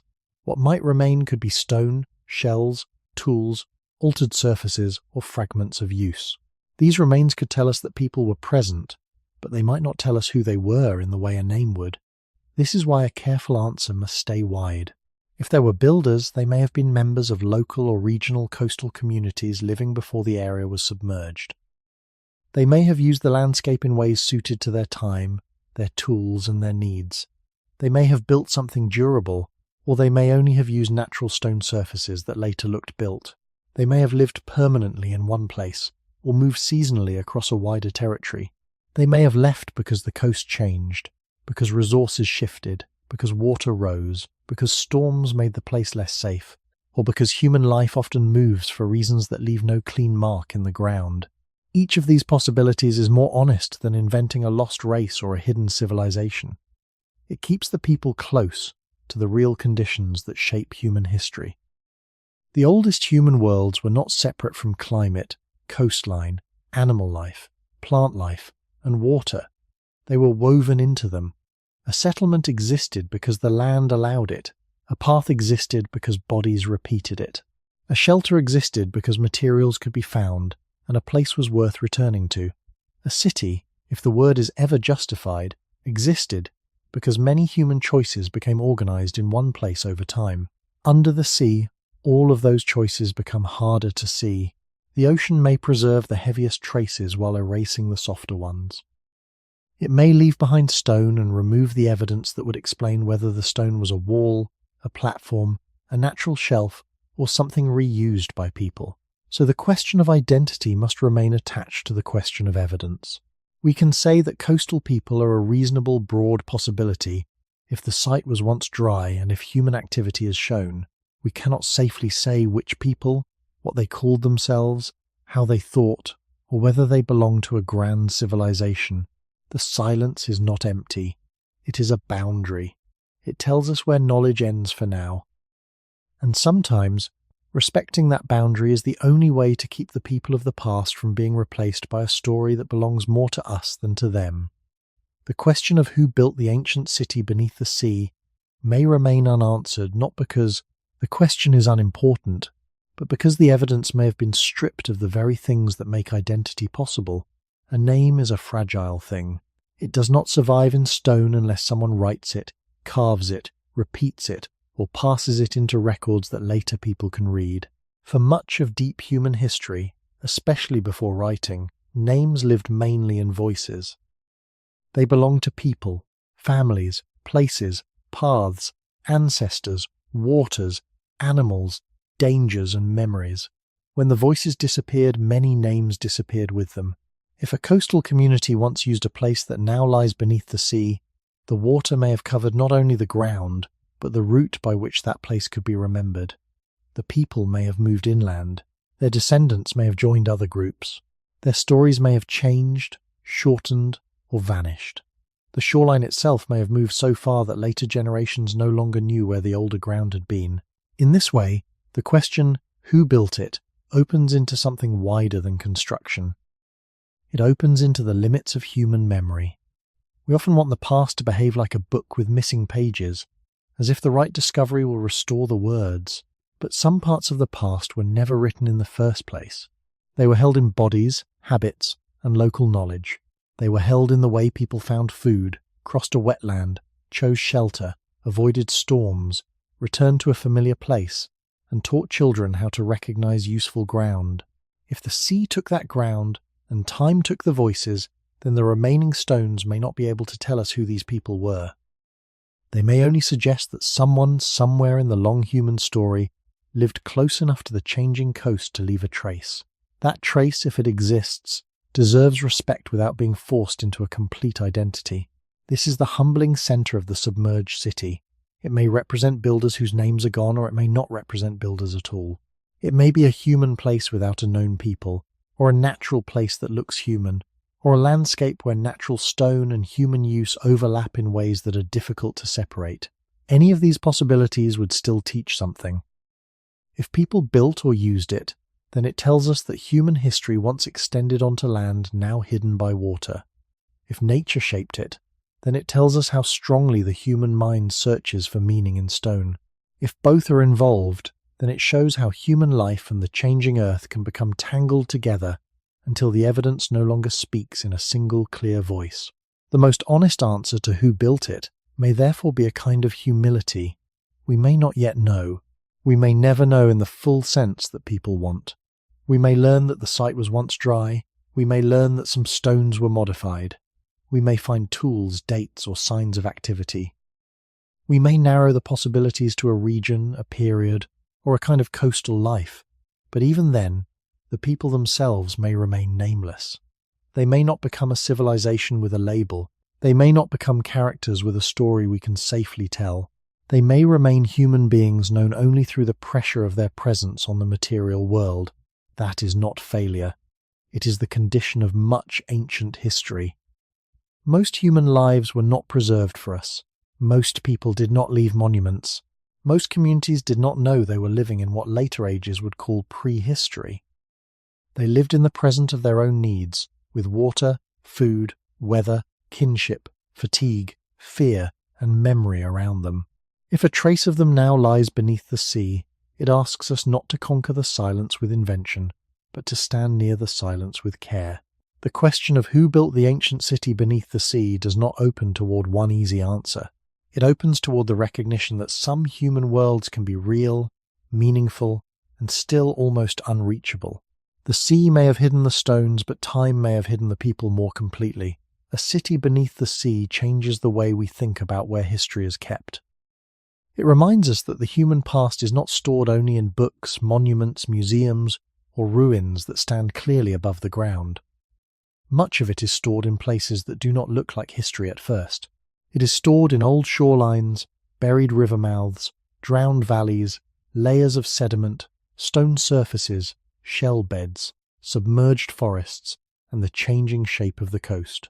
These places do not speak in names. They do not announce a people, a king, a language, or a final day. They hold quieter information. They show where land once was, where water later moved, where resources may have gathered, where people might have walked, worked, rested, or passed through before the modern coastline existed. This is why the idea of an ancient city beneath the sea matters even when the evidence remains uncertain. It pushes us to look beyond the visible map. The shore we see today is not the same as the shore known to earlier human communities. The present edge of the ocean can make the past feel simpler than it was, as if human history happened only on the dry land that remains available to us now. But sea level change, erosion, storms, and time have altered that stage. Some of the places most useful to ancient people may now be underwater.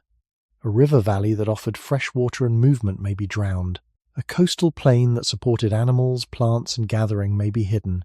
A low settlement or repeated activity area may lie beneath sand and marine growth. The sea does not remove these places from history. It removes them from easy sight. That difference is important. When we ask whether a submerged formation is a city, we are also asking whether our normal picture of history is too narrow. We often think of the past as something built upward. Walls, towers, temples, streets, visible ruins, objects displayed in glass. But human life also spreads outward across landscapes. It follows water. It follows food. It returns to useful ground. It leaves traces that may be small, scattered, and vulnerable. The earliest human story was not always written in stone cities. It was written in movement, adaptation, tool use, fire, shelter, memory, and the repeated use of places that made survival possible. If some of those places are now beneath the sea, then the ocean floor becomes part of the human archive. It is a difficult archive, damaged and incomplete, but still part of the record.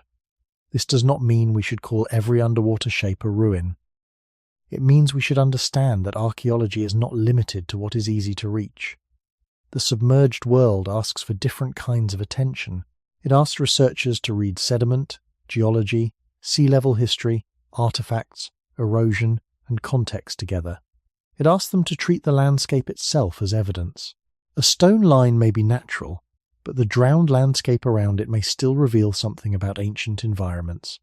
A flat platform may not be a plaza, but its position may tell us where dry land once stood. A tool found in a secure context may say more than a dramatic wall-like shape. In this way, the sea teaches a patient form of history. It reminds us that the past can be present without being obvious. It can lie beneath water, changed by forces that do not care whether humans remember. For the listener, this lesson is quiet but deep. Human beings have always lived inside larger systems: climate, coast, water, stone, plants, animals, storms, and time. A city, if one truly stood where the sea now lies, was never separate from nature. It existed because land allowed it, because water and food could support it, because people made choices within a changing world. And if the place was not a city, but a natural formation that resembles one, it still teaches another truth. Our desire to find ourselves in the landscape is very strong. Either way, the submerged stones turn our attention back to the same idea.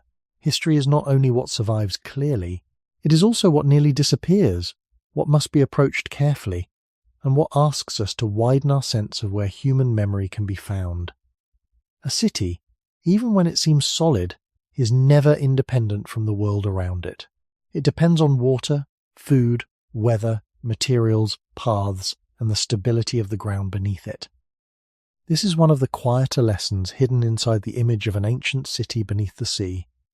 When people imagine a city, they often imagine human control. They imagine walls raised against nature, streets laid across the land, buildings shaped by intention, and communities organized by memory and work. A city can make human life feel permanent. It can make people believe that the ground has accepted them, that the shore will remain where it is, that the river will keep its course, that the sea will stay beyond the edge. But the deeper history of the earth does not promise such stillness. Coastlines move, storms return, rivers shift, sediment gathers and disappears. Fresh water can become salty, a low plain can become marsh, a harbour can fill, a settlement can lose the very conditions that once made it possible. If a human place now lies beneath the sea, then it reminds us that civilization, settlement, and daily life are always more vulnerable than they appear from inside the moment. This does not mean human communities were weak or foolish. It means they lived within systems larger than themselves.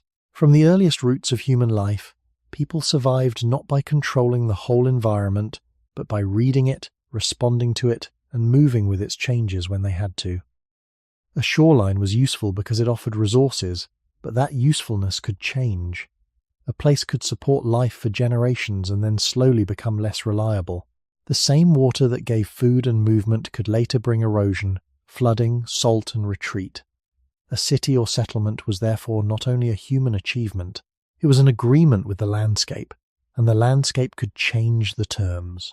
This is why the mystery of the submerged city is more than a question of stone.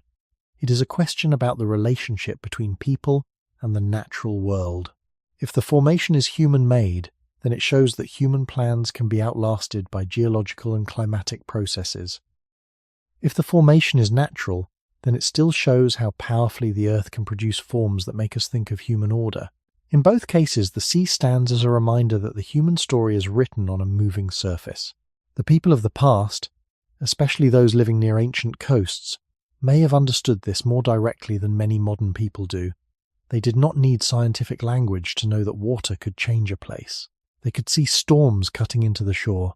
They could notice when a path became wet, when a spring changed, when a fishing ground shifted, when a low camp no longer felt safe. Their knowledge was practical, bodily, and local. It came from walking, carrying, watching, remembering, and teaching. If the sea slowly entered a place they had used, their response may have been gradual as well. They may have moved higher, shifted routes, changed habits, and carried life away before the old ground was fully lost. This makes the idea of a drowned city deeply human. It is not only about collapse, it is about dependence. It is about the fact that human order has always needed support from the non-human world. Stone can be shaped by hands, but hands need food. Streets can guide movement, but movement needs dry ground. Houses can hold families, but families need water that can be trusted. Memory can attach itself to a place, but the place itself may not remain available forever. A submerged landscape teaches that what we call civilization may be more fragile, more ecological, and more temporary than it feels while people are living inside it. This does not make human history smaller, it makes it more connected. It shows that every settlement, from the lightest coastal camp to the most durable city, belongs to climate, terrain, water, and time. The ancient city beneath the sea, whether it proves to be human, natural, or something in between, asks us to see the past with less pride and more attention.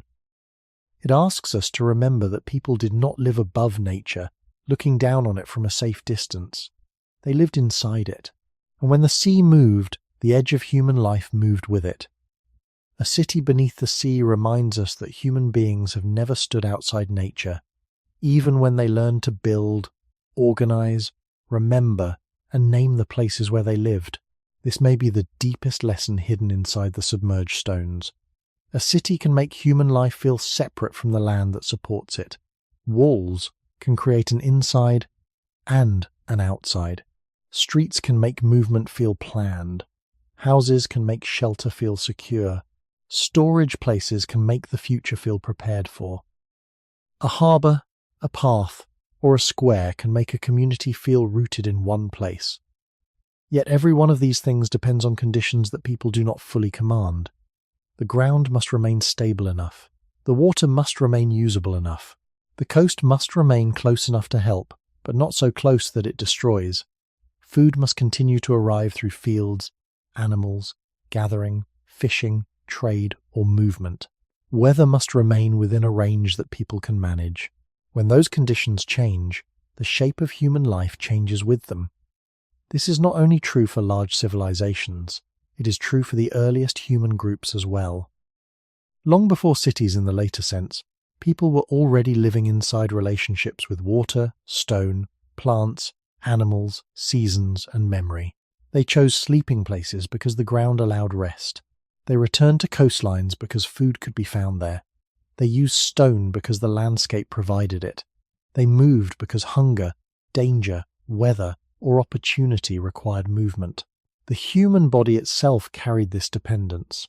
Feet needed passable ground, hands needed workable materials, children needed protection, elders needed knowledge to remain useful.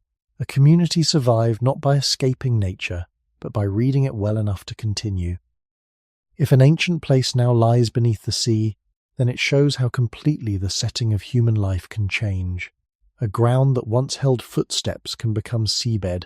A path can become a channel of sand. A gathering place can become a surface for shells and marine growth. A wall, if there was one, can become habitat for fish. The sea does not treat human construction as separate from the rest of the world.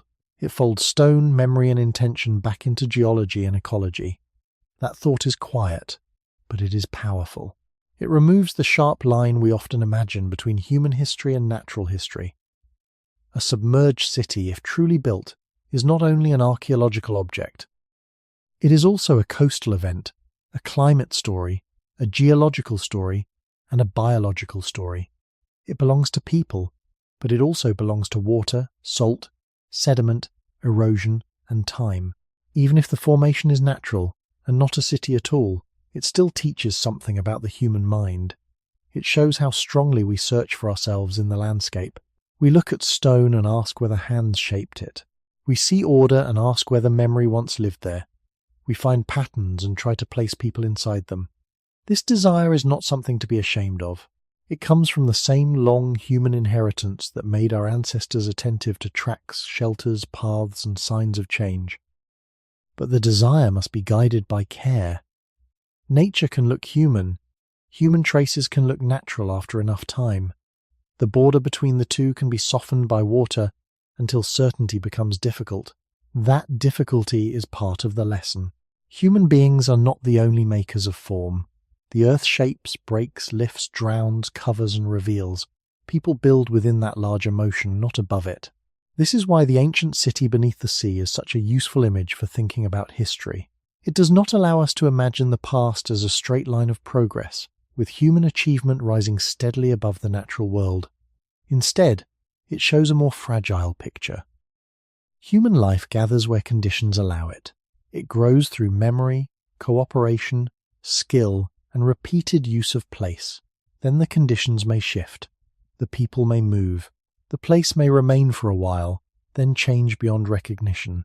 What later generations find is not a full story, but a trace shaped by both human action and non-human force. The educational value of this mystery is not only that there might be something hidden under the water, it is that the hidden thing, whatever it is, makes us think more carefully about our own place in time. We live on surfaces that feel stable because our lives are short. We call coastlines permanent because we inherit them as they are. We call cities solid because their stones outlast a single body. But deep time tells another story. Shorelines move, landscapes change, settlements depend on conditions. Memory fades when the places that held it disappear. The sea does not erase human meaning because human meaning is worthless. It erases and transforms because the world is always larger than the meanings we place upon it. So, the ancient city beneath the sea asks for humility. It asks us to look at the past without rushing to own it. It asks us to see human beings as part of nature, not as visitors standing above it. And it reminds us that every place people have ever called home was also, quietly and always, part of the earth. The image returns again. Stone underwater, edges half seen through moving light, terraces descending into blue distance, shapes that seem almost too ordered to be ignored. At the beginning, such a place feels like an answer waiting to be uncovered. By now, it feels more like a question that has learned how to survive. A possible ancient city beneath the sea is not only a collection of rocks, it is a meeting point between human memory and the Earth's power to change the stage on which memory once stood. If the shapes were made or used by people, then they may belong to a landscape that once existed above water, a coastline where human beings walked, worked, gathered, rested, and made practical choices before the sea moved across the ground. If the shapes were made by nature, then they still reveal something important. The Earth can create forms so close to human order that the mind begins to rebuild a vanished world around them. This is why the mystery cannot be reduced to a simple yes or no too quickly. The stones invite recognition, but recognition is not proof. A line may look like a wall, a ledge may look like a step, a flat surface may look like a floor or square. A narrow passage may look like a street, yet every one of these impressions must pass through slower questions. Was the place once dry land during a time when people could have used it? 2. Are there tools, work surfaces, layers of occupation, food remains, hearths, foundations, or other signs of repeated human activity? Do the shapes relate to one another in ways that fit human use? Can local geology explain them without builders? Has the sea moved, hidden, damaged, or rearranged the evidence? These questions do not weaken the wonder, they keep the wonder clean. They protect the mystery from becoming a story that says more than the stones can support. At the same time, caution should not make the listener blind to the deeper possibility. Human history is not limited to the land that remains dry today. Ancient shorelines have shifted. Low coastal plains have been covered. River valleys have drowned. Places that once offered food, fresh water, shelter, stone, movement and safety may now lie beneath shallow seas. For early human communities, these places may not have seemed special in the way they seem to us now. They may have been ordinary ground, known by use rather than by monuments. A path to water, a place where shellfish could be collected, a dry surface for rest, a slope that stayed safe after rain. A camp used in one season and avoided in another. The beginnings of human history were often built from such ordinary knowledge. People did not need written maps to know a coast. They knew it with feet, hands, hunger, memory, and repeated return. If the sea later covered that ground, it would not preserve the human world whole. It would take the soft parts first: wood, fibre, skin, ash, footprints, paths, names and voices. It might leave stone, and even the stone would be changed. Marine life would grow over it. Sand would move across it. Storms would expose and bury it. Edges would be softened. Context would be lost. What remains might be just enough to awaken the question, but not enough to settle it. That is the quiet weight of the submerged city. It asks us to look at the past without demanding that the past become clearer than it is. It asks us to admit that some human places may have disappeared without leaving a story strong enough to reach us. It also asks us to admit that not every shape that feels human was made by human hands. Between those two truths lies the real mystery. The ancient city beneath the sea may be a drowned human place, a natural formation, or a difficult mixture of landscape, memory, erosion, and imagination. Its power comes from that uncertainty. The stones remain underwater, neither fully silent nor fully understood. They hold the possibility of people, but not yet their names. They hold the shape of order, but not yet the proof of intention. They hold the feeling of a lost world, but not yet the evidence of a city.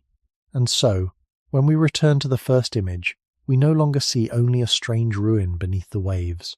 We see the fragile border between what human beings built, what the earth shaped, and what time has taken away. The closer we come to the end of the question, the less useful it becomes to force the stones into a single shape too soon. They may be traces of people. They may be the work of geology. They may be both, in a way that is harder to separate than the title can express. A coastline can be natural and still be used by human beings for generations. A stone platform can be shaped by the earth and later become useful to people. A fracture in rock can create a line, and that line can still guide movement, shelter, work, or memory. Human life does not always begin by building over nature.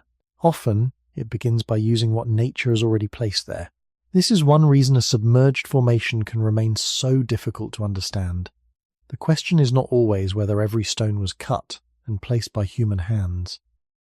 Sometimes the question is whether human beings recognized the shape of the land, returned to it, modified parts of it, depended on it, and left traces that the sea later damaged or hid. A place does not need to be an invented lost empire in order to matter.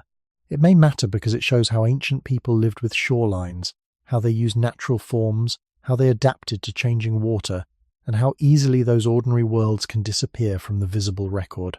At the same time, a place does not become human simply because it resembles something human. The earth has its own architecture. Layers of stone can form steps without builders. Pressure can break rock into lines without planning. Waves can carve platforms without streets. Currents can clear sand from one surface and bury another until the remaining pattern looks strangely deliberate. Marine growth can soften irregularities and make separate stones appear connected. Light underwater can make edges feel cleaner than they are. In such a place, the mind stands between two ancient powers, the power of nature to make order, and the power of human memory to search for meaning inside order.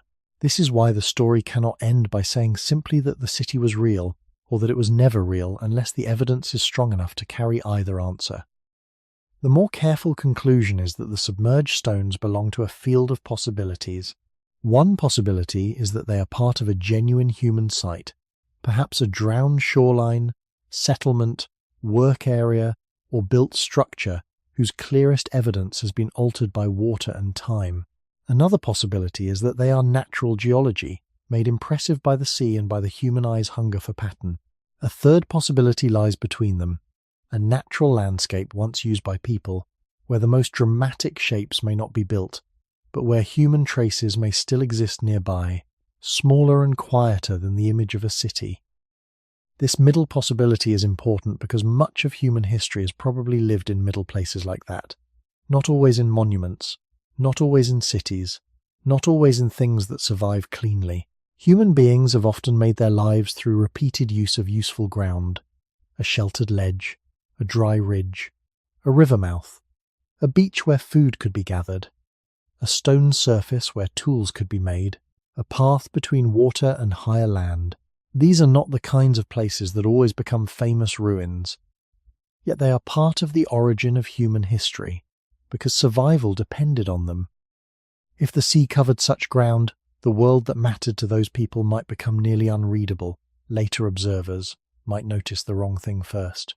They might see a dramatic rock face and call it a wall, while the real evidence of people lies buried in sediment nearby. Or they might dismiss the whole place as geology and miss a small worked tool, a buried surface, or a pattern of use that would show human presence. The sea makes both mistakes possible. It can make nature look human, and it can make human traces look like nothing. That is why patience remains the strongest tool in the story. Patience does not remove the mystery. It allows the mystery to stay true. It lets each possibility remain open until evidence narrows it. It asks for mapping, dating, comparison, sediment study, artifact context, and careful attention to how coastlines have changed. It asks us not to turn wonder into certainty, but also not to turn caution into blindness. The ancient city beneath the sea, whether it is city, shoreline, natural formation, or something between those names, teaches that the past is not always arranged for our convenience. It may survive in broken forms. It may survive in places where water has changed every clue. It may survive without names, without voices, and without the kind of clear outline that makes history easy to tell. And still, it matters. It matters because it reminds us that human memory is not the same as human existence. A place can lose its memory and still have been lived. A people can lose their name and still have belonged to the earth. A formation can be misunderstood and still lead us toward better questions. Beneath the sea, the stones remain suspended between evidence and imagination. They do not give a final answer. They ask us to become better listeners. In the end, the ancient city beneath the sea gives us something more valuable than a quick answer. It gives us a way to think more carefully about the past. A dramatic story would be easy to tell. It would say that a lost civilization built a city, that the sea swallowed it, and that only now are we beginning to uncover its secret. But the more honest story is slower, and in many ways deeper. It says that the seabed may hold human traces, natural formations, or a difficult mixture of both. It says that coastlines have changed across deep time, and that places once useful to human beings may now lie underwater. It says that stone can look built without being built, and that real human life can leave traces so small that they are almost missed. It says that the word city should be used with care, because a city is not only a shape, it is a pattern of repeated life. It needs movement, use, memory, shelter, food, work, repair, and some material sign that people were there in more than imagination. This is the educational value of the mystery. It teaches us that truth is not always the most dramatic version of a story. Sometimes truth is the version that admits what it does not know. That kind of honesty is not weakness. It is the beginning of real understanding. When we look at stones beneath the water, We are also looking at the limits of human certainty. We are reminded that much of human history was never written down. Most people who ever lived left no name for us to read. Many communities left no monuments. Many places that mattered deeply to ordinary life were made from materials that decay, scatter, or vanish. A shoreline can hold generations of memory and still leave almost nothing clear after the sea has covered it. A path can guide people for centuries and leave no road. A camp can warm many nights and leave only a broken trace of fire. A place can be human without becoming a legend. That thought matters because it asks us to respect the quiet past, not only the spectacular past. If the submerged stones are natural, they still teach humility. They show that the earth is not a passive background for human stories. It forms, breaks, folds, lifts, drowns, and reveals. It can create lines, platforms, terraces, and shadows that look strangely intentional. It can make us see ourselves where no human hand ever worked. If the stones are human, they teach humility in another way. They show that people once lived in a world that could change beyond their control. They show that a place can be useful, known, and meaningful, then slowly pass beyond reach. They show that the edge of human life has always moved with water, climate, food, and time. Either way, the lesson is the same. We should not rush to own the past before we have listened to it. A mystery does not become more meaningful when we fill every silence with invention. It becomes more meaningful when we learn how to sit beside the silence and ask better questions. Who may have lived near that ancient shore? Was the land dry when people could have used it? Are there tools, marks, layers, or patterns that point to human activity? Can geology explain the forms without builders? What has the sea removed? What has it preserved? What has it made more confusing? These questions may not satisfy the desire for a simple ending, but they protect the dignity of the past. They keep unknown people from being turned into fantasy. They keep natural stone from being forced into human shape. They keep wonder connected to evidence. And perhaps that is the quiet gift of the ancient city beneath the sea. It does not only ask us to search for ruins, it asks us to become more careful with memory itself. Because somewhere under the water, whether in stone shaped by hands or stone shaped by the earth, there is a reminder that human life is brief, coastlines are temporary, and history is larger than what remains visible. So as the sea moves above those silent forms, and as light breaks softly across the stone, the final question remains open. Are we looking at a city that lost its people, a landscape that fooled the human eye, or a forgotten edge of human history still waiting to be understood?